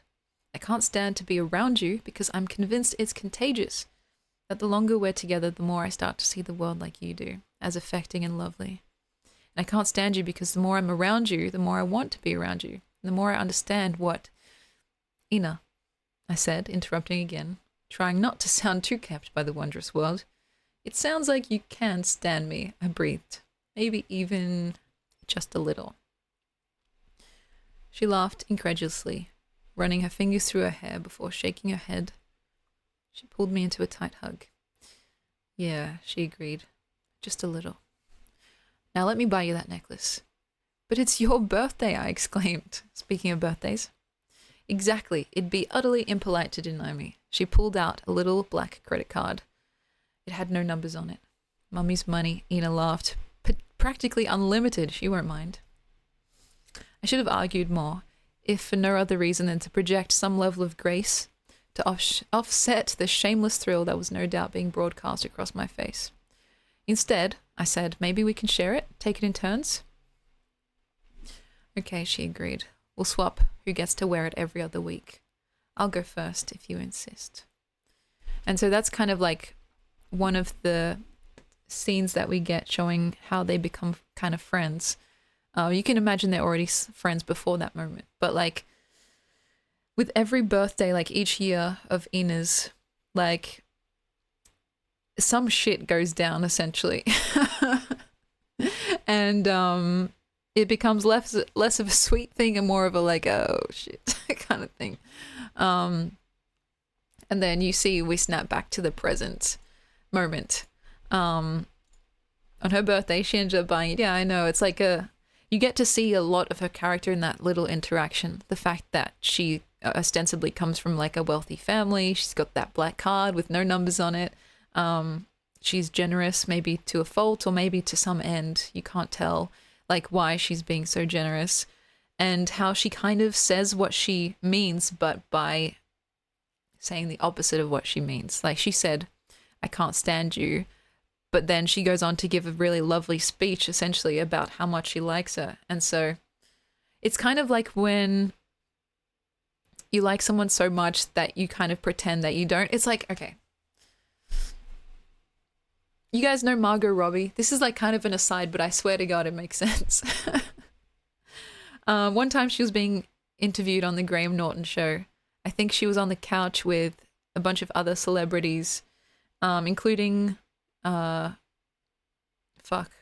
what's his name? Jim Carrey. And Margot Robbie's secret casting confirmed. Honestly, maybe. This is a good example of what I'm trying to get at with how Ina just spoke to Ada. So Margot Robbie was talking about her coming up as an actress and how it all started. And Jim Carrey was saying like, it's such a fascinating story to hear how you made it despite your obvious physical defects. He said that to Margot Robbie, right? And everyone laughed because, you know, Margot Robbie is one of the most gorgeous women on the planet. And so it was obvious that he was being sarcastic. I think that's what Ina was doing in that little passage where she was saying, I can't stand you. Like, she was trying to explain how much she values Ada's friendship to the point where it's almost exasperating. Like to have someone around you that you like so much to the point where it kind of scares you. And it's not lost to me that there's like almost this undercurrent of something more than friendship. Like, I think it's kind of a common thing that like girls' friendships, especially in high school and stuff, can be a little bit like that, like very close. And like there's a meme of like, you know, guys can't even shake hands without it being seen as gay, but girls can full on just like make out with each other and just be seen as best friends. Like there's that level of like something like simmering there. But you get to see how Ina treats her friend and how she gets treated in return, which is not very nicely by Ada, at least in the next few years, with increasing levels of betrayal, I suppose. And so, let's see.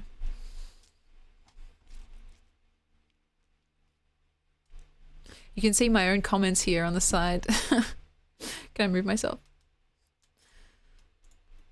Could be punched up. That's like one of the main things that I tell myself.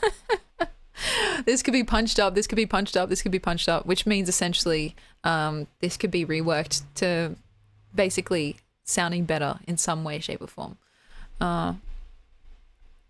Let's see. I did end up adding some new stuff. This could be punched up. Also, oh my gosh. There's a really special moment in one of these chapters that kind of reminds me, Sea Locket, of what you got to see when you went to Vegas, actually, from the photos that we got to see. The jellyfish section. And it's another, like, example of how Ada's mood can influence the environment around her. So she's looking at this jellyfish enclosure, right? And then when she gets rejected by Odin, we see that the jellyfish enclosure looks like it's cracking and like the water is spilling out and all the jellyfish are like floating away.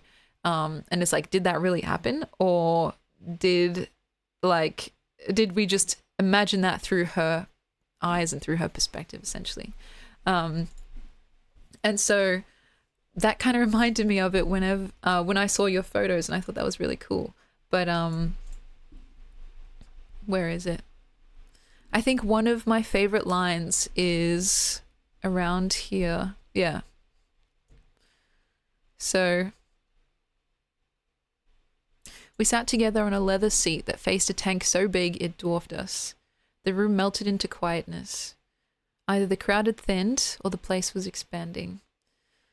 The enclosure was a circular disc of glass built into the wall, 5 meters in diameter, overflowing with buzzing, thrumming jellyfish. The tank stared at us like the fizzing eye of God. Like, because this started as like a university project, which started as 3 chapters and then got expanded out to this like 93-page monstrosity, this line was in the original cut that my teachers in university saw. And this sentence was like highlighted and like underlined, just like, holy shit. Like, basically my teacher was like, this line is doing like so much here. And I was like, oh, thank you. And I actually agree. I think it's that kind of striking image that I wanted to like explain that sense of awe and that sense of scale, like the big, gigantic tank. Very much reminds me of those photos, Sea Locket. And I wanted to do more of that kind of sensory stuff without it leaning into like purple prose. Like the earlier seashell example, I think was more cringe, but this seems like it's rooted more in something true. And yeah, I kept most of the words lowercase. I kept the names uppercase and the important words. Like, if I found that there was a word, just a regular word, that was so important that it needed special attention, then I would give it an uppercase letter. People think that I don't use any uppercase letters, but that's not true. I just use them more sparingly. And so, yeah, I just wanted to kind of be very particular about the language, because the language really is the world here. The way that they talk to each other, the way that Ada talks to herself. I wanted it to be a demonstration essentially of her mental state as well. So if things get more like chopped up and more hard to follow, it could signify on a meta level as well that she's like, that's literally how she's seeing the world essentially. And so, yeah. For that particular line, Adam, I like to think of it as like the circular disc is kind of like the eye in general, like the circle of your eye, you know, like that part. And then because the jellyfish are in there all buzzing around, it's kind of like almost like effervescent bubbles. Like when you drop like a little tablet into a glass of water and it like fizzes up. in little bubbles and stuff, I was kind of imagining that as the jellyfish. And if you think about like what a god's eye might look like, I imagine it might have multiple like pupils or multiple artifacts in there or something to make it seem different from just a regular human's eye. And so you get this sense of maybe something a little bit different from us, or like, what's the word? Lovecraftian, something like that. And so it's a favorite of mine because imagine being looked at by something like that. And so I think they're feeling extra scrutinized in that moment too, or certainly Ada is, at least. And so, but that's a very good question, and I really appreciate when people ask for extra clarification, because it helps. It helps me as a writer to see where there may or may not be a blind spot, what needs to be made clearer, or what needs to be like polished up still a little bit. So, let's see. If there's a lot of new stuff since we last looked at it together, and this is the whole story, by the way, guys. If you just want to like copy and paste it, let me see. The further on that this story goes, I think the worse the characters get, and it's very much following that same arc as like the picture of Dorian Gray, the portrait that changes while Dorian gets to stay young and beautiful forever. Let's see. This is the chapter that's on my website, 3 a.m. Let's see. This is another one of Ina's birthdays. Okay, this is another, I think because we haven't seen much of Ina, I want to show you guys more with her character in it, and see what you think. So, and yes, it's more property driven, that's exactly right. Since all the like kind of inserted memories are meant to be like moments that they've shared, a lot of them boil down to birthdays or like other events, because as you get older, you start having less time just spent coincidentally together. Like at high school, for example, you're always around each other because you have class together and you're going to school together. But as you graduate and then like go into the workplace, you actually have to make an effort to see each other. And something that's kind of a reliable effort is something like a birthday party, because it's once a year and you can kind of, you know, justify putting aside whatever you've got going on in your life to go and see friends that you may not have seen in a while. And so it also stings a little bit extra to have these memories happen like periodically each year at a time where it's meant to be celebrating someone, but you're in fact maybe betraying them or going behind their back a little bit, at least in the case of Odin. Because, you know, with Ada and Odin, it's not like they've full on cheated, but like they're doing basically as much as you could possibly do besides actually physically cheating.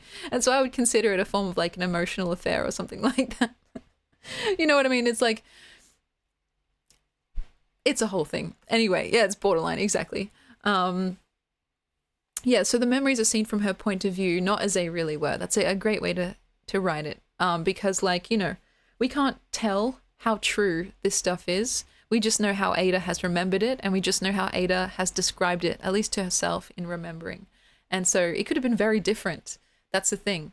In fact, I would be surprised if it was as, like, you know, if it had this much fidelity. So, which is a funny and ironic word to use, but it's like, yeah, the point is that we're so far back into Ada's mind that you should take what she says with a grain of salt, you know? And it's not like she's even doing it on purpose or maliciously, you know? She's doing it because we all do it when we remember things and when we retell stories, we change things here and there, we fill in the blanks. Yeah, and so it's like, okay, she's saying it happened this way. She's saying that the fizzing eye of God like split down the middle and started gushing water everywhere in this aquarium. Well, that would have been a big event. Like surely there would have been a ruckus caused by that, but everyone was just acting like it was normal. So we're left to our own devices whether or not we want to infer that she was just imagining that stuff, whether she's purposefully lying, whether it actually did happen, or something else entirely. And so I see Ada as a very, very unreliable narrator. Like, and it's not even on purpose, but it's just like, it's hard for me to trust what she says. So, um, yeah, it's like we're being given a story, which is, you know, a gift in and of itself, but we have to be wary and we have to be discerning because, especially when it comes to like an idea that's based in magical realism, you have to pick apart what's actually happening and what's more like imagined, you know? And yeah, Adam, that's also a good point. How could there be love if there's cheating in any capacity? I would agree with that. I don't think what they have is actually love. I think what they have is maybe some perversion of love or like some sense of lust that's mixed in with something else, maybe more biological or something. But again, they're being brought together through forces that don't currently exist in real life, like supernatural forces essentially. And because of that, it tends to skew perspectives. I think that with the story in its entirety, that becomes more clear. And even at times where they fight, because Ada and Odin, they fight a lot as well. Besides the nice times and like the kind of emotionally intense times where they seem to be utterly drawn to each other, they also fight a lot. And it's kind of like, okay, if they're having such a poor time together, why don't they just not see each other? But again, it's like they can't seem to stay away. And I don't think that's entirely unrealistic, even without all the magical stuff. Like, I know firsthand what it's like to have a relationship that's maybe not the healthiest, but you can't seem to stay away for whatever reason. There's a multitude of reasons, both big and small, why someone might continue engaging in something that isn't the best for them. But with these guys, it's kind of taken to the nth degree. Like, they're being destroyed anyway, so they're kind of just like enjoying that destruction together. Yeah, even one reason is enough sometimes. And I think the allegory is not too far hidden underneath the surface, but you could very clearly see the connection between how they interact with each other and just like how a normal toxic relationship in real life would unfold as well. There's fighting and they get back together, and there's like this element of high stakes, like toxicity, but also high stakes pleasure. And when you have those together, it's like kind of this irresistible recipe for disaster. And so sometimes you don't even need like a magical element to be suddenly, you know, finding yourself in that situation. You're just like, holy shit, how did I get in this this predicament? And so yeah, I don't think it's love either, but I'm not sure what it is. Maybe as I keep writing, it'll become clearer to me. Maybe a form of nihilism. Yeah, definitely. I think like it's whatever it is, it's certainly not a model for other people to follow. And that's something that I think, well, hopefully becomes clearer and clearer as the story progresses as well. It sort of unfolds and you get to see the full horror of the situation slowly but surely. And they get their comeuppance as well. Actually, do they? Kind of. I mean, they kind of end up merging into one creature. So anyway, let's read this and see how you guys feel. This is like a very, I think, tame section. Another little little introduction to Ina, I suppose. So housewarming. And then another one of Ina's birthdays and her 5-year anniversary with Odin. Lots to celebrate. I feel very out of place in your beautiful home, I confessed, walking through the threshold and into her new house. I was early, the first guest to arrive. Later that evening, the place would be shoulder to shoulder with people who seemed like they could smell the commoner on me. Wow. Look at this place. Wow. Don't be silly. You fit right in. You could stand in for the centerpiece. Ina gestured towards the arrangement of vibrant flowers on the dinner table, sitting lushly inside of and spilling deliberately out of a delicately woven basket. I blushed furiously at the compliment and looked away from her. Careful, Ina, your reflex for flattery might start to send mixed messages. I laughed and fanned my face before shrugging out of my heavy coat. Her lips quirked in a way that was not entirely innocent. Please, she said, gesturing towards my freshly shed outer layer. I bowed my head in polite gratitude as she took the coat from me and hung it from the coat rack. She walked the two of us over to the dinner table and pulled out a chair for me. I'm aware of the messages I send, she said simply. I let her push my chair in as I sat down. Her words and tone of voice made me swallow thickly. I was suddenly feeling off kilter. But really, this is crazy. You're really living the dream. Owning a house outright at 20 is like unheard of. Best birthday present ever, right? Her laugh was like wind chimes. Mommy and Daddy helped, of course, but I did my bit too, and I picked it, of course. Of course, I echoed. Picking's the most important part. I looked around again. Where's Odin? Making dinner, she said. What are you thinking about? I was feeling stupidly brave. Your face looks soft. I was thinking about touching it. Well, if you ask nicely, she said. Please, I said without hesitation. It was a pleasant shock to put my hand to her face and find her skin gemstone cool. Her eyelids were heavy as her stare bored into me. Her lips were glossy and full and pink. I ran my thumb over the plumpness of her bottom lip, entranced by the way she seemed like she could vanish at any moment. She was a little mirage, something special and dangerous manifest. She was going to ruin me sweetly, I could tell. You are beautiful, I said to her, like more than that or something glamorous. I know, she replied, giggling. I laughed. You are trouble, I clarified. She knows, Odin said, walking into the room, holding a big bowl of salad. Hey, Ada, you've got to come and check out the backyard. It's insane. He put the bowl down on the table, then grabbed me by the hand, taking, not asking. I looked over at Ina. Is that okay? She shrugged. I finished setting the table. Then Odin led me outside and sat me down under one of the biggest peach trees I'd ever seen. The grass was soft and warm. We lucked out on this place, Ada. Seriously, it was like magic. He said, and his voice was so soft and candy sweet that the quiet animals of the outdoors tentatively approached to listen too. And soon enough, there was a rainbow bird on his shoulder and a black cat in my lap. You've got to try one of these peaches. They're like unreal. He'd always had that welcoming miraculousness, that inviting aura, which seemingly took effect on every earthly creature, myself included, which is why at the time I couldn't bear to bring up my mild peach allergy. I didn't want to ruin the idyllic scene, wanted even less to disappoint that eager waiting face. When he handed me a freshly plucked peach to eat, I pretended the buzzing against my lips was a kind of secret, tormented kiss. I had never tasted something so hot and alive, and painful and beautiful, and sweet, so sweet. Wow, I mumbled, lips sticky and swelling fast. Don't you just love it? Yes, I do, I said, throat feeling tight. I do. And so you get to see that initial meeting of them and their peach allergy, and this memory is like spliced in between them fighting about him like kind of confronting her about the allergy like 10 years later. And so she kept that little secret, which I think was a bad thing to do, but still. As for the morality, I would say don't be like them, but enjoy the story, so you don't have to go through something similar to experience it. You know what I mean? And so, yeah, 10 years is a very long time. And again, you get this like almost like sapphic relationship with Ada and Ina.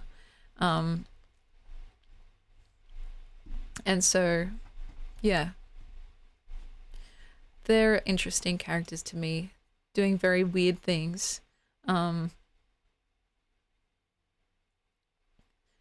Tells her the dilemma. Sometimes I leave myself little like directions. The further down you go, the more fucked it is. The kind of relationship that Ada and Ina have, it's like a lot, but also not enough in a way. Yeah, totally. They're like girlfriends, but also like there's a little bit of tension between them, whether it's like jealousy or something. Not even, it's like, I don't know. There's something there. Maybe I need to write and explore more of it. But I like them, and I like Ina as a character, and I feel like she definitely gets the short end of the stick.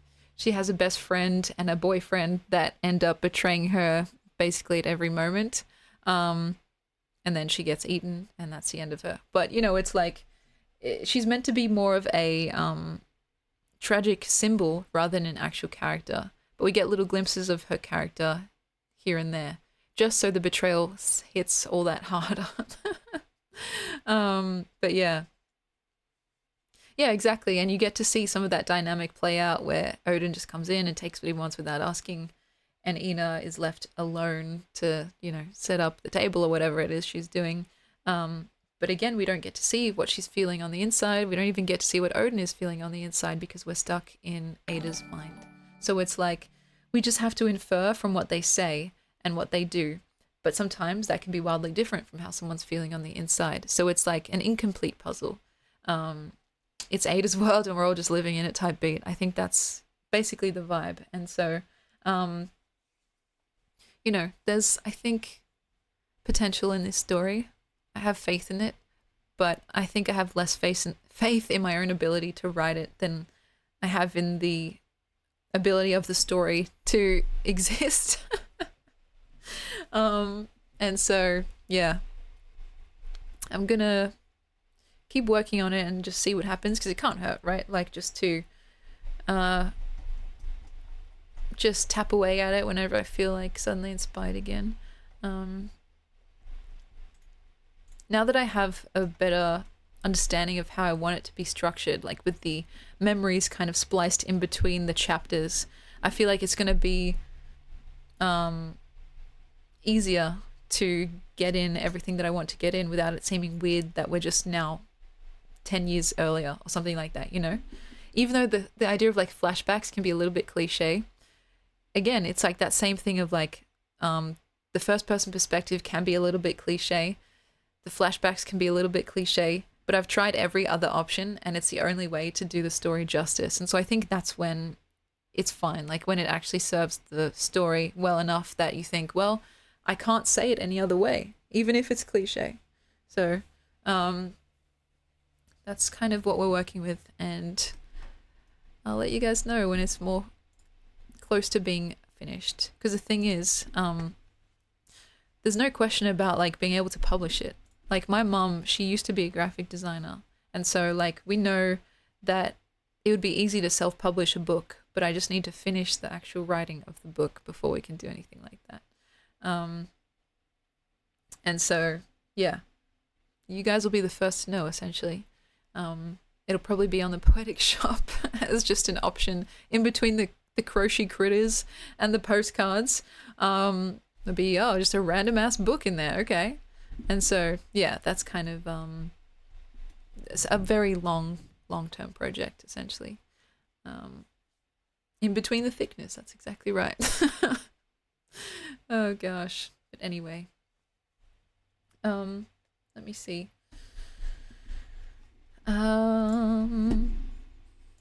We're in ads right now. I think we can keep going for maybe an hour more, because I still need to have a shower and get dressed before I head out. So, yeah. The World Enjoyer has some definitions here of ramble. 1, to walk for pleasure in the countryside, to talk or write at length in a confused or inconsequential way. Is this true? I think that's true, yeah. And that word means a lot to me for those reasons. Like, I think I say it in a like loving way as well, that I'm a bit of a rambler, as you guys know.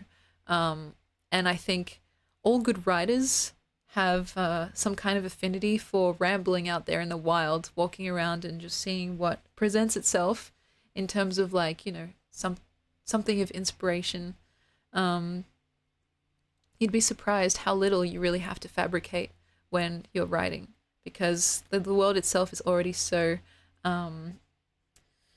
it's already so fantastical and magical. A lot of writers, however like wankerish it sounds, have said that they don't feel like they're creating. They're more like a vessel that's channeling something from somewhere else. Stephen King, I think, has said that. He doesn't really know what's going to happen in his story any more than the reader does when they're reading through for the first time, because he's just kind of following some like earthly or unearthly impulse to the end. And so I think that is kind of relatable, but that's, you know, in the best case scenario. The worst case scenario is just having writer's block for ages and ages and just wanting to pull your hair out. So, um, yeah, it's interesting as a practice. And since we were talking about like the pillars of health and well-being earlier, in terms of spiritual health, I think writing can be a really handy tool for strengthening that pillar, because you'd be surprised if you just sit down and start writing, like you'd be surprised where you end up. I think, you know, if you fully let go, I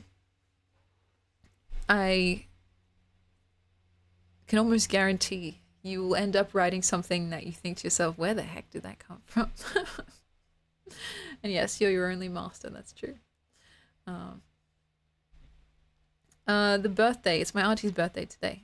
We're going out to dinner after this. So she's the creator of the Pathic. So this guy, where is he? Pathic, where are the? I'm having a HSP. I already know it. We're going to a Greek place. The best Greek food ever. Like, it's gonna be amazing. Seriously. But yeah, she's the creator of this guy and some of the, like the rest of the crochet critters on my website. She's turning an age that I don't think I can tell you guys because she'd get mad at me. But yeah, she's a young at heart spring chicken. So I'll pass on the birthday wishes and happy birthday to you, Jared. Soon. Yeah, 26. Yeah, exactly. Actually, as of yesterday, I was like, how old am I turning this year? I actually don't know. But I realized 26. For a second, I thought it would be 27, and I was kind of scared. But no, I'm turning 26.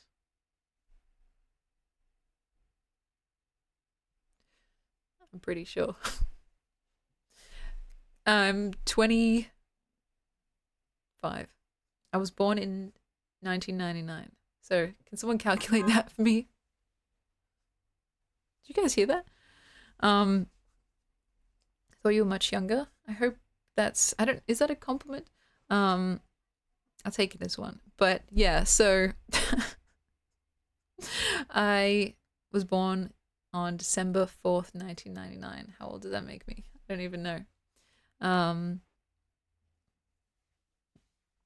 But yeah. Yeah, you guys heard that too. That was very cartoonish. I thought Emmy was a 200-year-old vampire. That is true as well. Like, I sometimes relate more intensely than I think I should to the vampire lore. Like, not liking sunlight, preferring the dark, being cold all the time, having bats outside my window, never sleeping, always looking tired, etc., etc. And so, yeah, but I've been trying to unlearn some of my vampiric ways. Going to bed earlier, waking up a little bit earlier, and getting some sunlight, but not too much. Still not too much. But yeah. This camera is mirrored, yeah. Wait. I don't know, like, what that means. It's flipped. Or unflipped. Being a metaphor for unsatisfied longing, yeah, etc. This is my right hand. And this is the right side of the room. This is the left side of the room. And if I hold up a book, it'll be flipped. So I don't know if it is mirrored. The picture of Dorian Gray.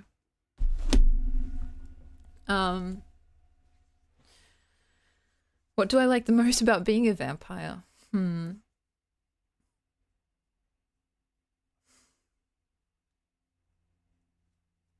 I honestly don't know.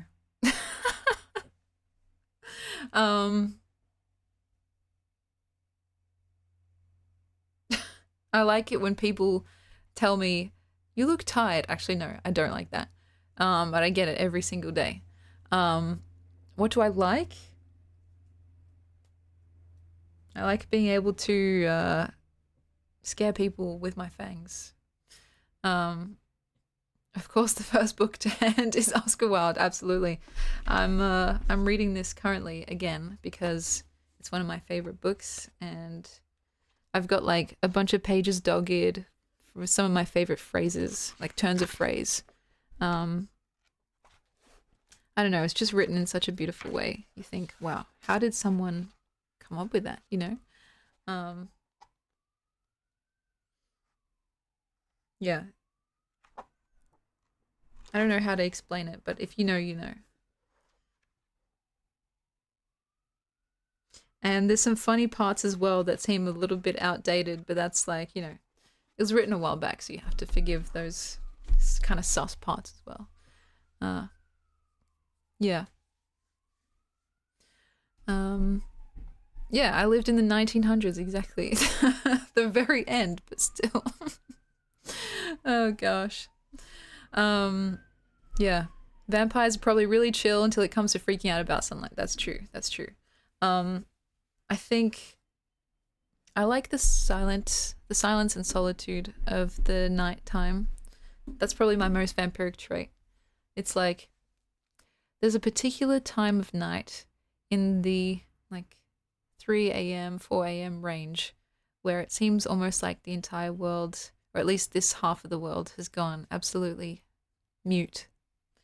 You can look around and it's pure pitch black, and you can try and strain your ears as much as possible, but all you can hear is nothing. And there's like a real beauty in that. Um, Now I'm like recovered essentially from my insomniac ways, more or less. But back when I was awake at those times of night slash morning, that would be my favorite part. And so, just the the solitude of it all. Um, yeah, I can imagine going out for a walk at that time would be amazing. I do that quite rarely, in fact. Like hardly, I don't remember when I've ever done that on my own as well. It's either with someone like a friend or like my brother, for example, just for safety purposes. But I do go on drives like alone at that time of night, and it's like, I don't know, I call them my therapy drives because it's just, there's something quite special about it, whether I'm playing music or whether I'm just listening to the silence. Um, there's like not too far from my house, there's a stretch of road that's just a straight line. And so you can just like, essentially, you don't have to think very much. You can just keep your car on cruise control, have your hands on the wheel, and just think. I have not gone for a drive lately. It's actually kind of sad since I got into that little fender bender. I haven't been driving too much because it's kind of scary. I don't want to get into another crash. And it's almost like a thing, like woe is me, like suffering from success type beat. But since I have my new car now, it drives differently, of course, than my old car, and I don't know if I've gotten fully used to it yet. So I've been a little bit of a wimp, diary of a wimpy kid, because like I don't know, I just felt like I had spent years and years and years of my life learning to drive in my previous car, and then I'd never had an accident in it, more or less. And then I got this new car, and like within a month of owning it, I got into a minor car accident and just like shook my confidence. Um, and so now I will only drive when the road is really empty. So like at that time of night, um, or like if I absolutely have to, if I'm picking someone up, etc., etc., etc. But the upside to that is I've actually been spending more time walking places. Like I walk to the grocery store, walk to my parents' place, walk to my grandma's house, and it's like, you know, it's not too much of an inconvenience. That's the thing. Yeah, eco-friendly, guys. You turn your trauma into something productive for the world. And I wish I could say that I've been biking, like taking my bike places, but I really haven't. But ideally, I would be because it's a lot quicker than walking. And so, yeah, it's like the kind of thing where I I have different modes of getting around, and of course, I end up being driven around a lot by my family as well too. So, you know, if I'm going out, if we're going out as a group, it's almost a certainty that my dad will drive, like the family. If I'm going out with my auntie would drive. And so it's kind of like I don't have as many needs to drive as I guess maybe I used to. And so, yeah, it's kind of a shame, but not entirely. So, yeah, I feel like yeah, the passenger princess. It's funny because like I like not having to think about the stressfulness of driving, but sitting in the passenger seat, I still am doing all the same checks and looks that I would be doing in the driver's seat. You guys know what I mean?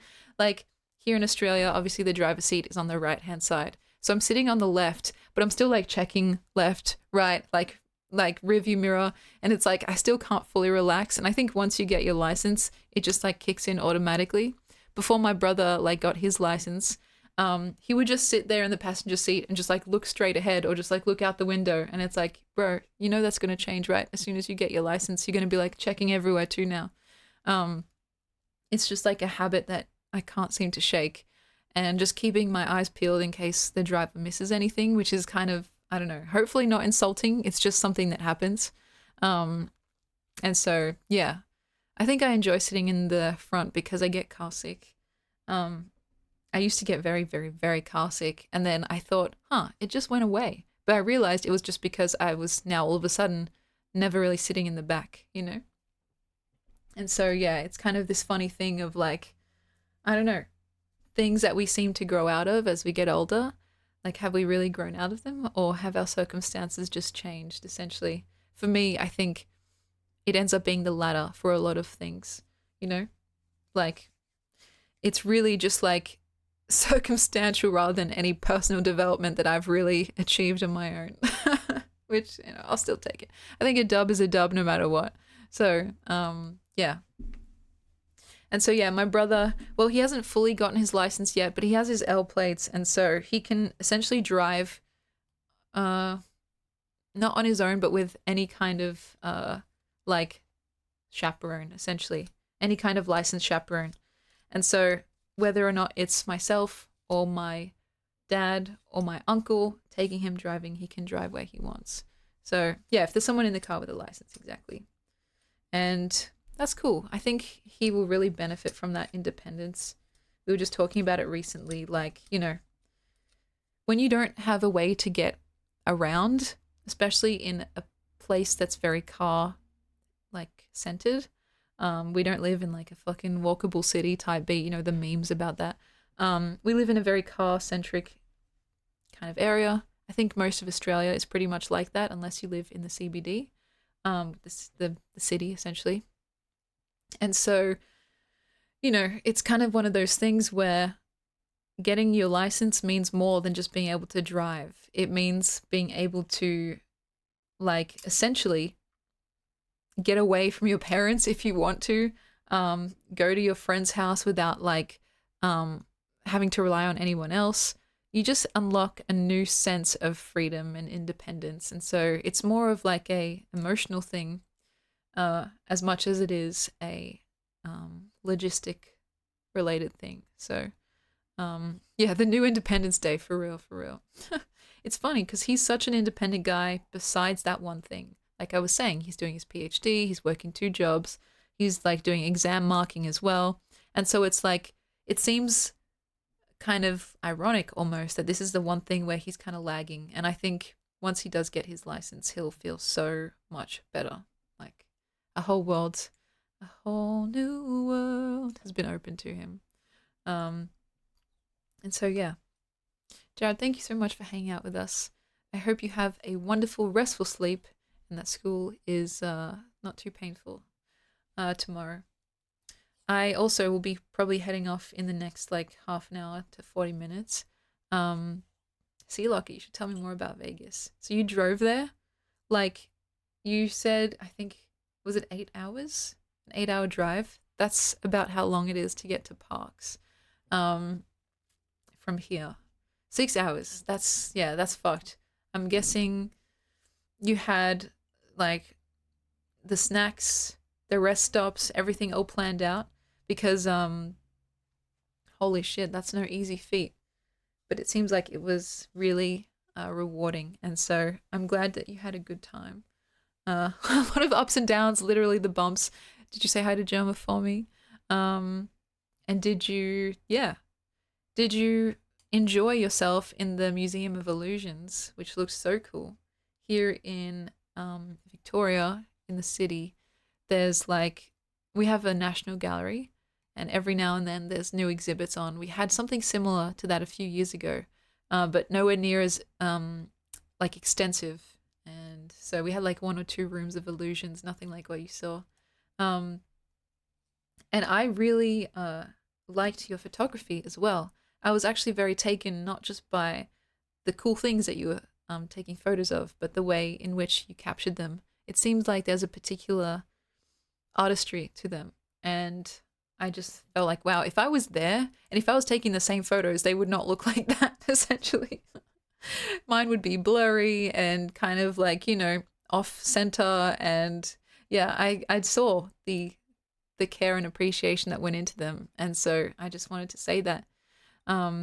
You definitely got Pathic's best angles. Absolutely. Like, I was very flattered that you took Pathic there too. Like, I thought that was such a fun idea. And I don't know if you've gotten your newest order yet, Sea Locket. But we sent it off a few like days ago, if not a week ago now. And so I hope you enjoy it whenever it gets to you. Pathic has no bad angles. It's true. I miss Pathic. He's in at my mom's house, and guys, I know you guys aren't going to believe me on this, and that's fine, but I'm just going to tell it how it is. I still have not found Monokuma. Like, from that time we were streaming where he literally just fucking disappeared into thin air. I don't know. I don't know where he is. And I'm scared. I'm genuinely scared because, like, how is it possible that I could just put him aside for 2 seconds, lose him entirely, and now he's been gone for like almost 2 weeks? Guys, I live alone.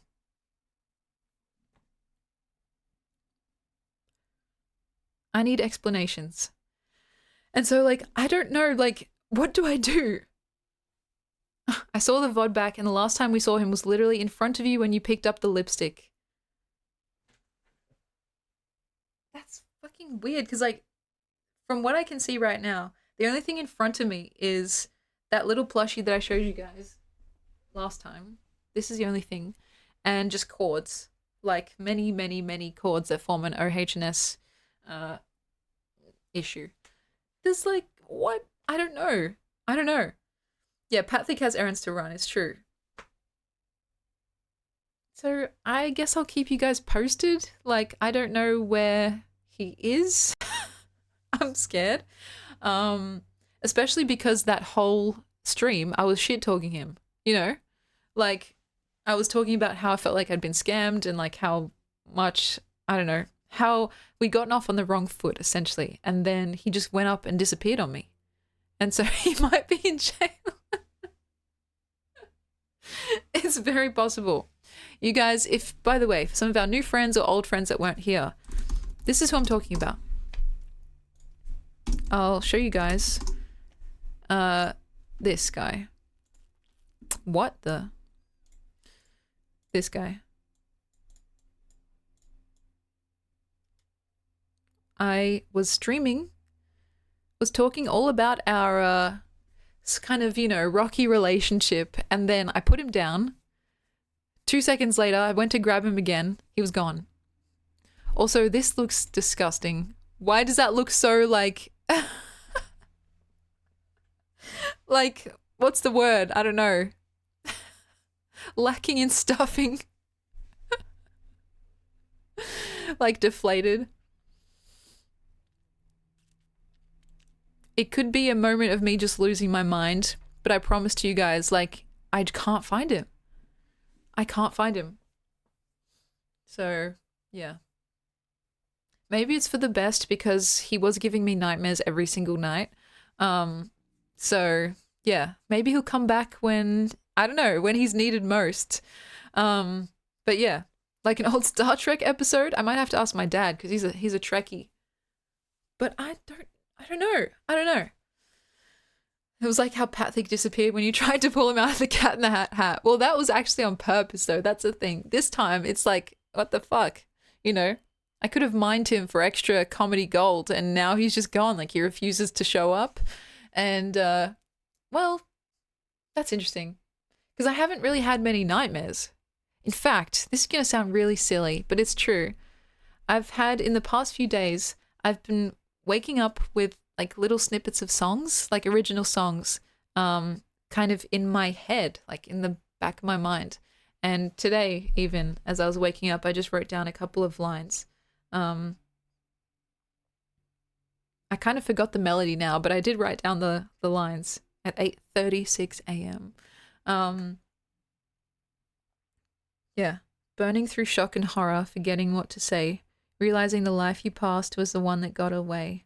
Well, I don't know. Yeah, I don't know what to say. That's what I wrote down. Like half asleep type beat. So I haven't been having nightmares, but I've been having these musical dreams, and I wake up with like a little melody in my head. If I had done a voice memo, I would have been able to remember it, but I was too lazy and I didn't want to, so I've learned my lesson. So yeah, the state of my dreams usually depends on the state of Monokuma. Like if he's there, then I have a nightmare. If he's gone, then I am free. But I'm just curious, like, cause I don't know, I'm scared. Like why, where is he gone essentially? And yeah, I'm kind of, I just, it's bad when you have something scary in your midst, like a spider, but it's even worse when they suddenly disappear and now you don't know where they are. Like, I'd rather know where the spider is in the corner of the room than just have it disappear and like, where is it? It could be behind my headboard. And so, yeah, maybe he's behind my headboard.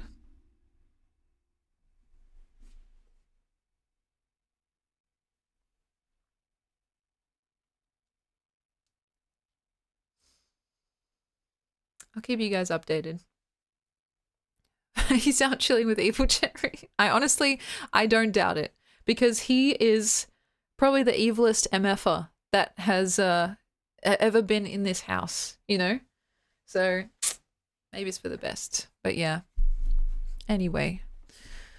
Oh, we should also do our affirmations before I forget. And I should also say, I know how the last stream was kind of a while back now. It was meant to be an April Fool's stream.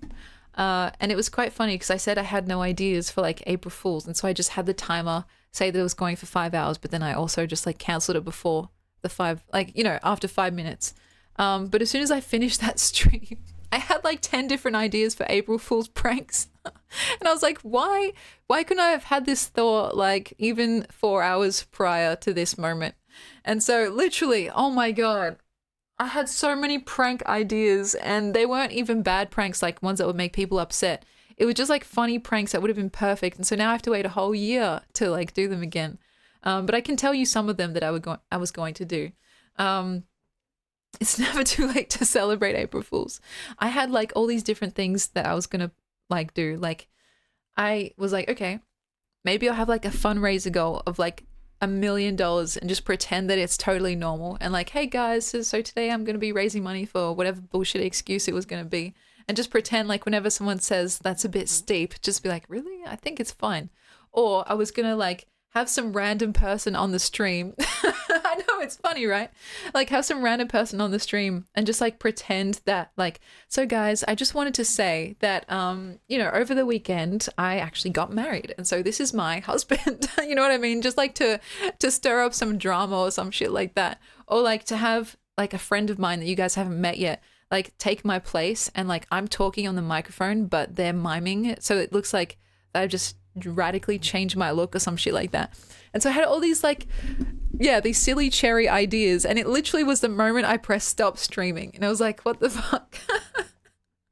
Yeah, stay tuned for our $40 million giveaway. Literally. Or like something related with Germa to like manufacture this thing where like, I don't know, like we had a DM interaction or something like that. And just be like, guys, I'm not kidding. It actually genuinely happened. But like, I'd have to work on my acting.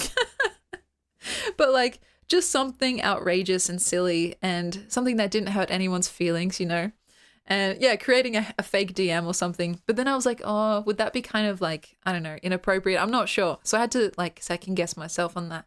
But I was just like, literally, I should have written them down. But there was upwards of like 10 ideas. And so I was like, this would have been helpful in like the days leading up to actual April Fools where I had no idea of what to do. And so I can't wait for this channel to go live and it's German. Guys, I just want you to, like, be real with me right now. Let's say that were to actually happen. What would be the genuine reaction from you guys? Like, I'm not saying a lookalike. I'm not saying an AI fake.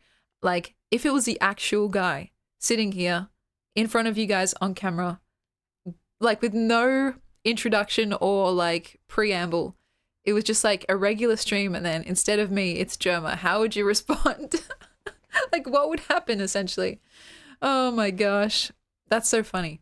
Because I think, honestly, it would just be like a regular ass stream. Like, it would just be the same, you know? Which is kind of funny to me. I can't even imagine the kind of situation that would entail. I would inform the ant hive. Get every single Germanite here. Okay. I'd screen record and make a video titled "My Favorite Streamer Turned into German 985." No clickbait. Okay. What about a lookalike? Because here's the thing. How close does a lookalike have to be before it's actually hype worthy? Or how bad does a lookalike have to be before it's actually funny in a different way? He could read his poem and affirm us. How do you guys think he would respond to that poem? I think he'd, like most things, deal with it gracefully. Especially because it just skirts the line of being inappropriate. It's like, you can take it that way if you want to, but otherwise you can just take it as like something sweet, you know? It would be pretty crazy. I think so too. But it's funny because like Germa's not the only figure or ostensibly only person that I've written about. One of the next poems after that is actually one about XQC, which we wrote together on stream. And so maybe one day I will actually do that, like kind of, what's the word? Like a collection of streamer-based poems. But I think one of the criticisms levied that would be actually kind of, that would have merit is that, well, you're just kind of clout chasing. But it's like, how do you do something that is actually sincere while also being related to topical things? I don't know. Streamer-based poems, because there are a lot of streamers that I really do admire. And so I guess, you know, you just have to accept it if people think you're just trying to get like a quick, I don't know, boost of relevancy, even though it's not really the intention. It's like a happy side effect if that's what happens. But I tend to write about people that I actually give a fuck about. And so, yeah, like with the Germa poem, like it probably would be way less embarrassing if I hadn't shown you guys that. But, you know, what can I say? It's a labor of love. Yeah, so Germa just showing you guys how to like, you know, how to buy merch from the Poetic Shop. Oh gosh, do not indulge me, guys, really. So before I forget, here is our wonderful tradition that we like to do at least once per stream. It's been a hot minute and I think I need to hear this as much as you guys may need to. So yeah, it's affirmation station, baby. That's exactly right. For anyone who may not have heard this today, or for anyone that would just like a reminder, it's my absolute pleasure to tell you, yes, you are. You are ready. You are equipped. You are connected. You are unique. You are gorgeous. You are loved. And most importantly, you are alive. So thank you very, very much for being here in this stream with me. But more importantly than that, for being here on this earth in general. I know it's not always easy, but it is always, always, always, always, always, always important. And I do think that we can make life good for one another. You know, it's like, it's a project that I think we can all work on little by little. So, I hope that brings you a little slice of joy from the lovely Amy Walker, because, you know, she gets it. And here's the link, I believe. In case you are wondering where I just blatantly ripped those words from. And of course, shot chaser type beat. If you guys are wanting to get some merch, this is the place to do it. Free shipping on postcards all around the world. And some more stuff to be added soon. Some cool posters and stuff that I just need to add the descriptions to. Can I order right now? You sure can. And like I said, these prices are in AUD, so they may vary depending on where you guys are based in the world. And a bunch of free stuff included with every order, because we just want to, like, you know, say thank you to our incredible, like, supporters here. And hopefully soon I can publish that little video of how we put together our orders, and like what actually goes into each one. So you can see kind of a behind the scenes situation. But yeah, it's a labor of love, a bit of a passion project, I guess you could say. And it's easy to sell because I actually believe in it. And so it's not like the cases of my old jobs where I had to kind of grit my teeth and just lie right through them. I make all this stuff at home. We come up with the designs ourselves. And yeah, it's kind of like, you know, the freedom is one of the best parts. I get to choose what I want to have, like, displayed. A lot of it is in my own handwriting, etc. And yeah, you guys have been fantastic and supportive.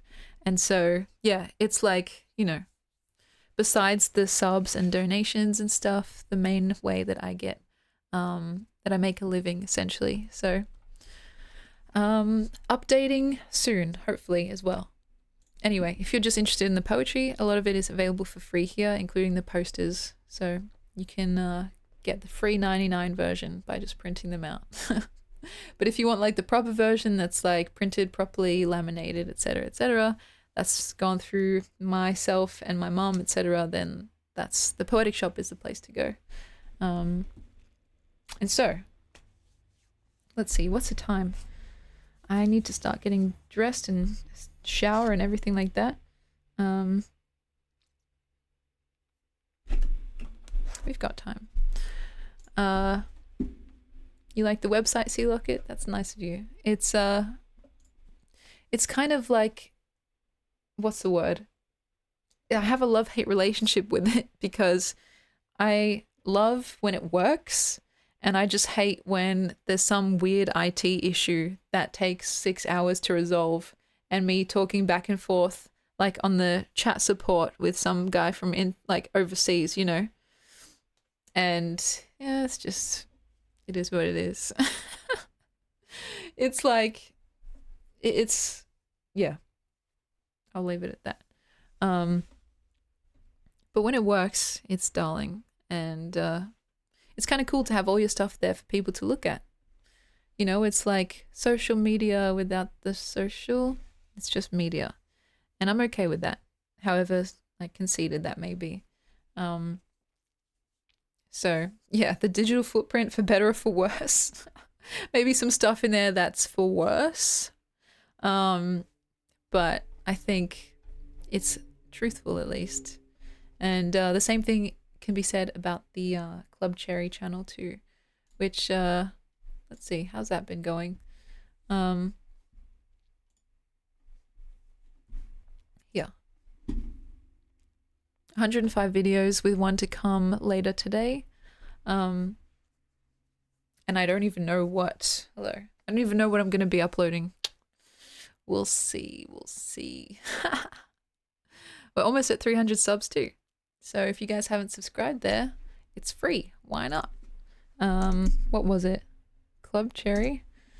I can't remember the command, but here is the link. 1 million is so close, guys. Yeah, that was another prank that I was going to do, something like that. Like a subathon, something like that. Just like with outrageous numbers, to the point where it's like, it's obvious that it's a joke, but you know, it's still kind of possible. Anyway, yeah, that's quite funny.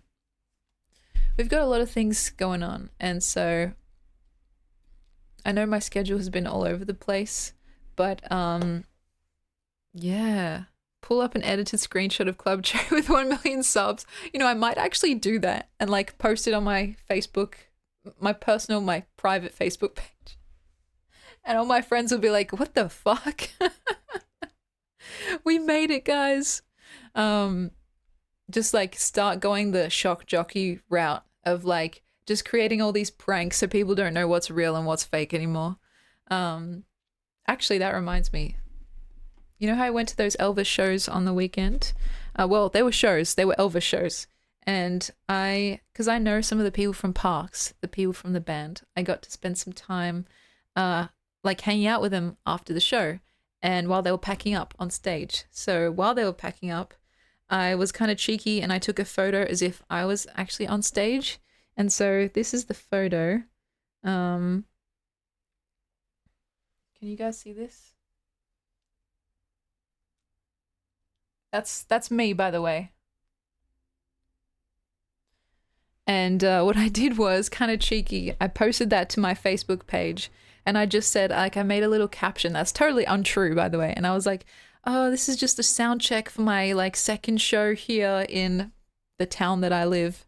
And like 100 of my friends on Facebook saw it and no one said anything. Like no one said shit. Like, what is this, you know? No one seemed surprised or like no one questioned me on it. They were just kind of like, oh yeah. Some people like leaving heart reacts. Like people from high school that I hadn't seen in years. And so I guess they just assumed that that was the direction that my life had taken. Which I guess is flattering in its own way. But it was funny because like I was playing a prank and I was expecting people to be like, what the hell's this? You know, like I hardly ever post to Facebook anyway. The last time I posted to Facebook was like probably 10 years ago in high school, you know? It's like a boomer, let's be real, it's a boomer social media. But because I was hanging out with the band, and the guy that took the photo, he was like, oh, you should post this, it'll be funny. And so I was like, okay, fine, I'll do it. And so I was just expecting people to like actually see that it was fake. But then I realized, how would they know that it was fake? And so I kind of felt a little bit bad, but I didn't clear it up. Like I didn't clarify. So maybe I'll just keep the lie going, you know, I'll just keep it going. And because the thing is, I do have merch. So if I like posted a picture to my merch, like of my merch to my merch store, then maybe they'll be like, hang on, maybe this is actually real. And then I'll just end up pranking everyone I know in real life and they'll end up hating me. But anyway, that's something that I did. And it was fun getting to play pretend, being a rock star for like 5 minutes. It's always interesting when you know someone in the band and you're watching them perform, right? Yeah, what's a little prank between friends? Exactly. And so I was watching the people that I knew. I guess you call them friends. It's like what's a mix between a friend and an acquaintance. And I get this feeling every now and then when I go to see a performance that like, oh, I wish I was the one up on stage. And then I realized, well, I actually get my own stage when I stream. Like this is a form of, I guess, performing in a way, even if it's like a little bit more unrehearsed and unscripted than something like a concert or a theater production. But still, there's that same itch that's being scratched. And it made me realize like, fuck, I really should get back to streaming and, you know, trying to work out why it is that I've been finding it so hard. I still don't know why, but I think it has something to do with what we're talking about before. That idea that like, you know, most of the time, 50% of the time, I don't really like myself. And when I say that, I mean, I don't like looking at myself, listening to myself, thinking about myself, or just like realizing that I am inside my own body type beat, like that I am myself essentially. But what streaming is like just that to the nth degree. You're looking at yourself, you're listening to yourself, and you're kind of making yourself available to all of these people to then either scrutinize or praise or whatever it may be. And so it's a very interesting situation to be in. And I think sometimes there's an easy solution of playing a character, you know, being someone else. So there's like this shield between the inner vulnerable self and the kind of potentially brutal outside world. But I kind of am in too deep for that, I suppose. I started this channel as myself, and it'll be kind of weird to switch it up now and just like henceforth I'll be Evil Cherry. Like that's not how it works, and I don't think I would even particularly enjoy that. Um, but it just means that now I'm kind of at the mercy of my own mercurial feelings, which can be very annoying. Um, like if I feel like, oh, I'm having a bad hair day, or like, oh, my face is looking puffy and weird, or whatever. Like because this is such a visual medium and such a like audio focused medium as well, like how you look and how you sound, and you know just everything about your perceptible traits becomes important. And I'm not really used to that as someone who mainly spends time in the writing realm where no one can see you or hear you. They just read your words, and you can like very minutely control what people get to know about you. Um, there's also something about like streaming and trying not to dox yourself that is kind of stressful too, because I want to tell you guys everything, but I find myself having to hold back on names like of people and places and things that I've been doing because it's just too revealing. And it's like, it almost feels like a form of lying, but it's like, it's necessary lying. And I don't know if I like that feeling. When I'm talking with IRL friends, for example, it's just all spilling loose. Like, yeah, so I went here and I did this with this person, then we did this. And it's like, here there's a level of filtration that has to happen by necessity, of course. But I don't know if I particularly like that feeling.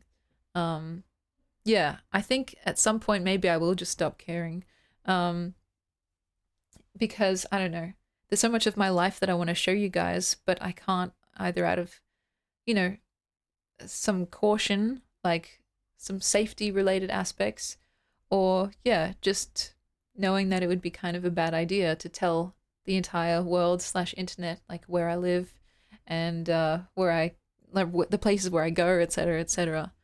And maybe I wouldn't feel this way if I hadn't had like bad experiences in the past, but I have had moments where I think, holy fuck, is my life in danger type beat, and that's definitely not a fun feeling. Because it almost feels like you've ruined something that can't be fixed. Sometimes when you do something bad in life, it's like, oh, that was embarrassing and that sucked, but at least it can be fixed.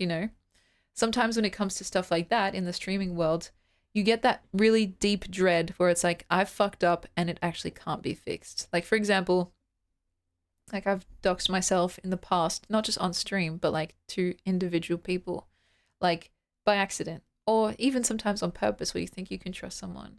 But then you're like, oh, actually, that was a really bad and stupid idea. And hindsight's always 2020, right? But you think there's no way you can just like do the Men in Black thing and make someone forget something you've just told them.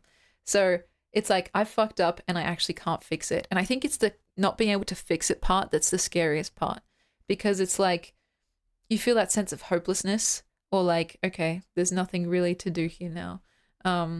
Yeah, no way back. And I think a person more subscribed to stoicism would be like, well, if you can't change it, then you might as well stop worrying about it. And I would agree. But I think the stoicism in theory and stoicism in practice, and often the practice is a little bit harder than the theory, because you're just like, if I could just stop worrying about it, I would. And so, yeah, I've had people like try and find where I live and stuff, or accurately find where I live, or like talk about my family members and stuff. And it's just kind of scary. And of course, all that stuff happens behind the scenes, which is good because you don't want that really being dragged out in front of everyone. Or people getting like, too, like, what's the word? Involved and like, yeah, asking personal and private questions, and even like trying to figure out how to field those or deflect them gracefully takes effort. It's like, okay, this person's asking me something that's obviously inappropriate and invasive, but if I crash out, then I'm going to look like the weird one. So you have to like figure out some way to answer gracefully or not answer at all, but still also protect your mental space. So it's not like you carry it with you after the stream's over, for example, or something like that. But yeah. Radical acceptance sounds interesting. There was a long period of time, and sometimes even still now, where I practice radical honesty, which is different to brutal honesty, where I think sometimes people delight more in the brutality than the honesty, where you're just radically honest to people, even if it might make you look weird or strange. But the thing is, I can't do that on stream. I can't be radically honest on stream because it will just get me doxxed again. So I can't be like, say, guys, I just came to my home of insert address here and spent time with my friends, insert full names here. It's like, it just doesn't work. Or like, oh, I went to the supermarket, insert address here. It's just like, for some reason, it just does not really work. In person, it works really well, and I still like to practice it when I can. It involves stuff like telling people when you like them, like say you have a crush on someone, and telling people when what they've said has maybe been hurtful to you, or when it's been thoughtful. It's like no matter what it is, to just tell them, no matter how scared you may be in the moment. And so if radical acceptance is kind of along those similar lines, then I think I would enjoy that practice. And Melodies, yeah, this is all about you, by the way. No. I will say that all of you guys have been so incredibly wonderful, and ostensibly you guys wouldn't still be here if I was talking about you guys. Like the people that I'm talking about have been far long ago banned or like suspended or whatever the fuck it is, because that stuff obviously doesn't fly. But yeah, like, you know, it's quite funny because it's weird. It's just strange. And so, yeah, I'm very grateful that you guys are pretty chill. Like, you know, it's very lucky that you guys aren't really that invasive, or that you go at my pace, essentially. Because I want to share things with you guys. And I think at a certain level of like channel size, things just get revealed anyway. Like once you get to like Germa's 1 million plus followers size, people will just find shit out. Like you'll bump into someone in real life who knows you, and that would be a weird experience if I ever do experience something like that. But yeah, until then, I kind of want to like welcome you guys into my worlds in a way that feels comfortable, at a, you know, a pace that seems like how you would get to know a real life friend, you know? I think a lot of things online are supercharged by design. They want your eyeballs and your attention. They want your urgency, so you buy. But I'm okay to take things a little bit slowly, you know? And if that hurts my numbers, I'm fine with that too. So, you know, it's interesting.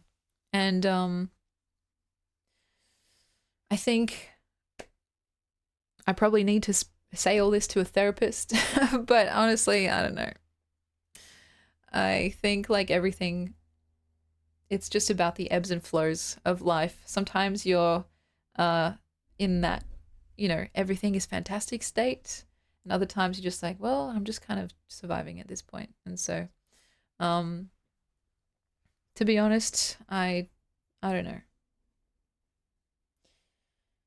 There have been times where I've thought maybe I should just like quit everything and move to fucking, I don't know, Nebraska. I don't know why Nebraska, just somewhere far, far away.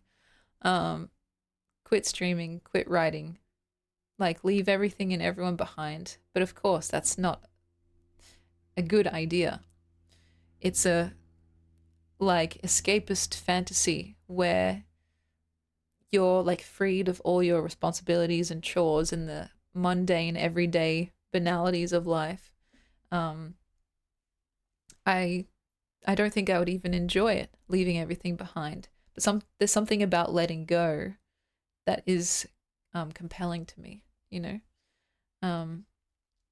And so, yeah, I don't know when I'll finally feel like I've got shit figured out. But I have to say, currently, I feel very insecure, for many reasons, actually. But yes, streaming has suffered for that, and that's kind of annoying. I don't know, sometimes I feel like I don't have any fucking thing to say. Like, why should I bother streaming? I've got nothing interesting to say at all. And it's like, yeah, I've said this before and it sounds like it's a joke, but I really mean it. Like I get sick of myself. And it's like I don't want to like impose upon you guys. You know, I just don't want to impose. And so yeah. Okay, then name 5 women, past or present. Marilyn Monroe, Margot Robbie, Hillary Clinton, Pokimane, and one more, my mom. Does that count? But yeah, my escapist fantasy is always to join a fishing trawler or the North Sea on the North Sea. It seems like you'll be freezing and miserable, but very comforting. That's amazing. And I can honestly see that if I wasn't terrified of like the ocean, like the deep, deep, dark ocean, I could vibe with that. For me, it's always just about like packing up just on my own and going somewhere far, far, far away. Just getting in my car and driving without stopping. It's like a road trip, but a bit more depressing. And so, yeah, I don't know. I think I'm a very kind of avoidant person, which I've been learning. One of my biggest character flaws, because I think a more productive version of myself would be someone that actually tackles problems instead of running away from them. But it's baby steps, and I'm very grateful to you guys and to my friends and family that kind of keep me in check, that make sure that I'm actually, you know, eating and sleeping and doing stuff like normal humans do. So yeah, sometimes everything else but this seems more appealing. It's very, very true. Like sometimes I get this feeling like, man, if only I could be and do anything else. Like literally. I think there's a Murakami book, I fucking love Murakami, where one of the main characters does the depressing road trip idea. I've read a couple of Murakami's stories, like his short stories, and there was one I remember with like a baseball field. There was one with the Love Hotel. I can't remember a road trip one though. I might have to check it out.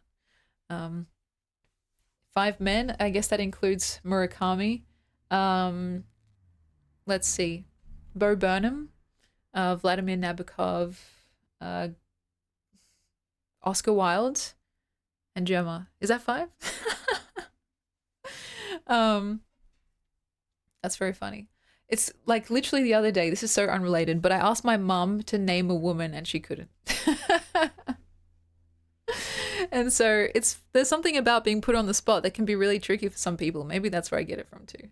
Is there a destination that always makes you happy? Well, I desperately want to go to Graceland. Like, I just, like on my bucket list, it's at the top, essentially. You know, like people say, oh, like I want to go skydiving, I want to go here, I want to go there. And I too have many places that I want to go. I've not really done much traveling, to be honest. I've gone on a couple of school camps when I was younger. I've been on a cruise or two with my family, which was wonderful and quite a luxurious experience. But I've never been to any other continent than the kind of Australasia area. And so Graceland is at the top of my list. I want to go to Elvis's house, essentially, and probably burst into tears the second I step through that door. Because I now know a lot of people that go to Parks, which is the Elvis Festival here in rural New South Wales. A lot of people have told me their stories of actually going to Graceland, and I'm so like mixed with envy and awe, just being like, wow, that would have been such a transformative experience. I don't know how much it would cost or how to put it all together. I'd almost certainly have to go with my auntie, so whatever cost it would be, like we'd both have to find a way to make it work. Yeah, a guided tour. I would take you guys if I could, and I take lots of pictures. I wonder if live streaming is even like allowed. Oh my gosh, I'd be causing a ruckus. But yeah, that's like the top of the top. And then of course, like maybe going to my mum and dad's like respective homelands, Greece and Egypt. We were going to go this year, but obviously with my grandma passing away, we had to postpone all of our plans, and it was for the best, of course. But yeah, it was like as far into the process of making a holiday as you can get before it's not cancelable anymore. So, you know. And to our first time chatter, hello, welcome in. we're probably going to be saying goodbye shortly since I have to get ready. But yeah. Do I have any water in this bottle? Guys, I have to get rid of this bottle. For some reason, the water in it tastes kind of sus. Like, there's nothing wrong with it, but it just kind of tastes a bit metallic. But yeah.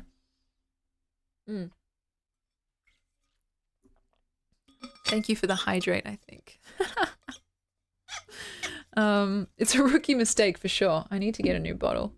That is a health hazard, I know. And also I said I was going to show you guys the fit, so here it is. I'm sorry that the webcam instead of my normal cam, the colors are a little bit off because I don't know how it looks to you guys, but this almost looks green on camera. But in real life, it's like this kind of brown, almost like charcoal color. And so this is what it looks like. It's a shirt, regular ass tights that I just wear when I'm lounging about. And this used to be my Auntie's shirt as well, which, you know, I'm lucky I get some of her hand-me-downs.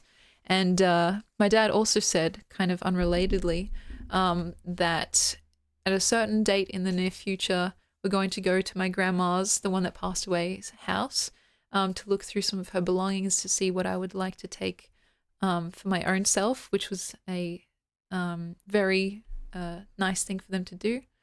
And I said from the one thing that I would like out of everything in there, as I was telling you guys, I would like the babushka doll, the little nesting dolls that I remember she let me play with when I was a kid. They were like these beautifully painted dolls that I don't know if they were hand painted or not, but I remember specifically a red one. And there was like fucking so many dolls, one in another. I thought, when is this going to end? And it gets to like really, really tiny one. And so I haven't gone there yet, but if we find it, hopefully I'll be able to have that as like a memento.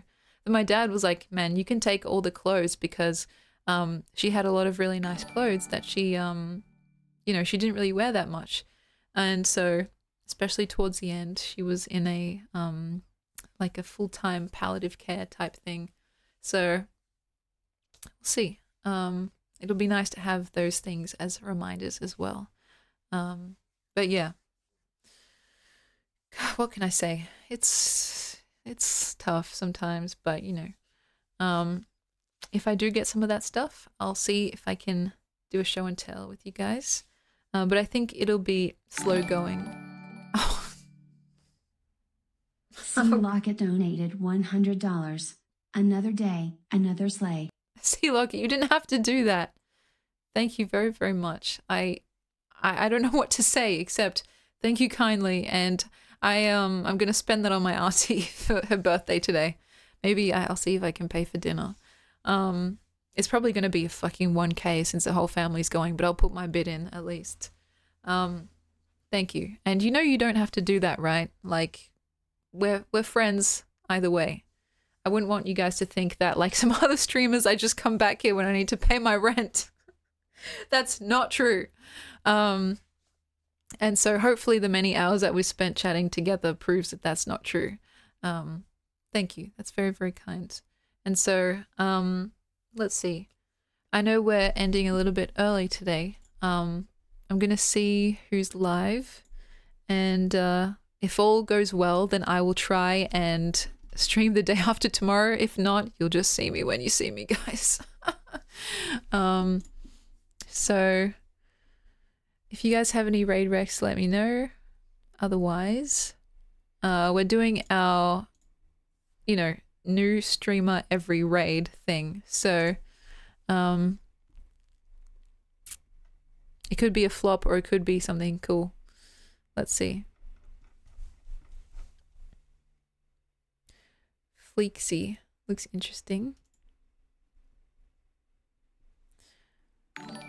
Very pretty. I'm kind of scared because we're doing this challenge of like raiding into someone random every time, and I'm just worried that one day we might raid into someone really sus or like a hot tub streamer and it's just gonna like reflect poorly on me. So maybe I should just like I should do some more vetting beforehand. Okay. Yeah, it's gonna be really sus. in the meantime, I think we should say hi to Victoria because it's been a while, and so it kind of counts as someone new. Yeah, the secret crush will come out exactly. Okay, here we go. Thank you guys. I'll take some photos of the food because it's photo worthy for sure. And thank you so much for joining me. Hugs and kisses, hugs and hisses. Behave, or at the very least, don't get caught. And yeah, I'll see you the day after tomorrow. Remember, updated time because of daylight savings. Thank you, Melodies, for your time. C Locket, anyone that I may have missed here, Riku, Cody, some of our new friends, the World Enjoyer. It's really like, you know, it's a pleasure. And so I'm going to hit the showers, get dressed up, and get ready to eat some yummy food. So enjoy this music. Goodbye.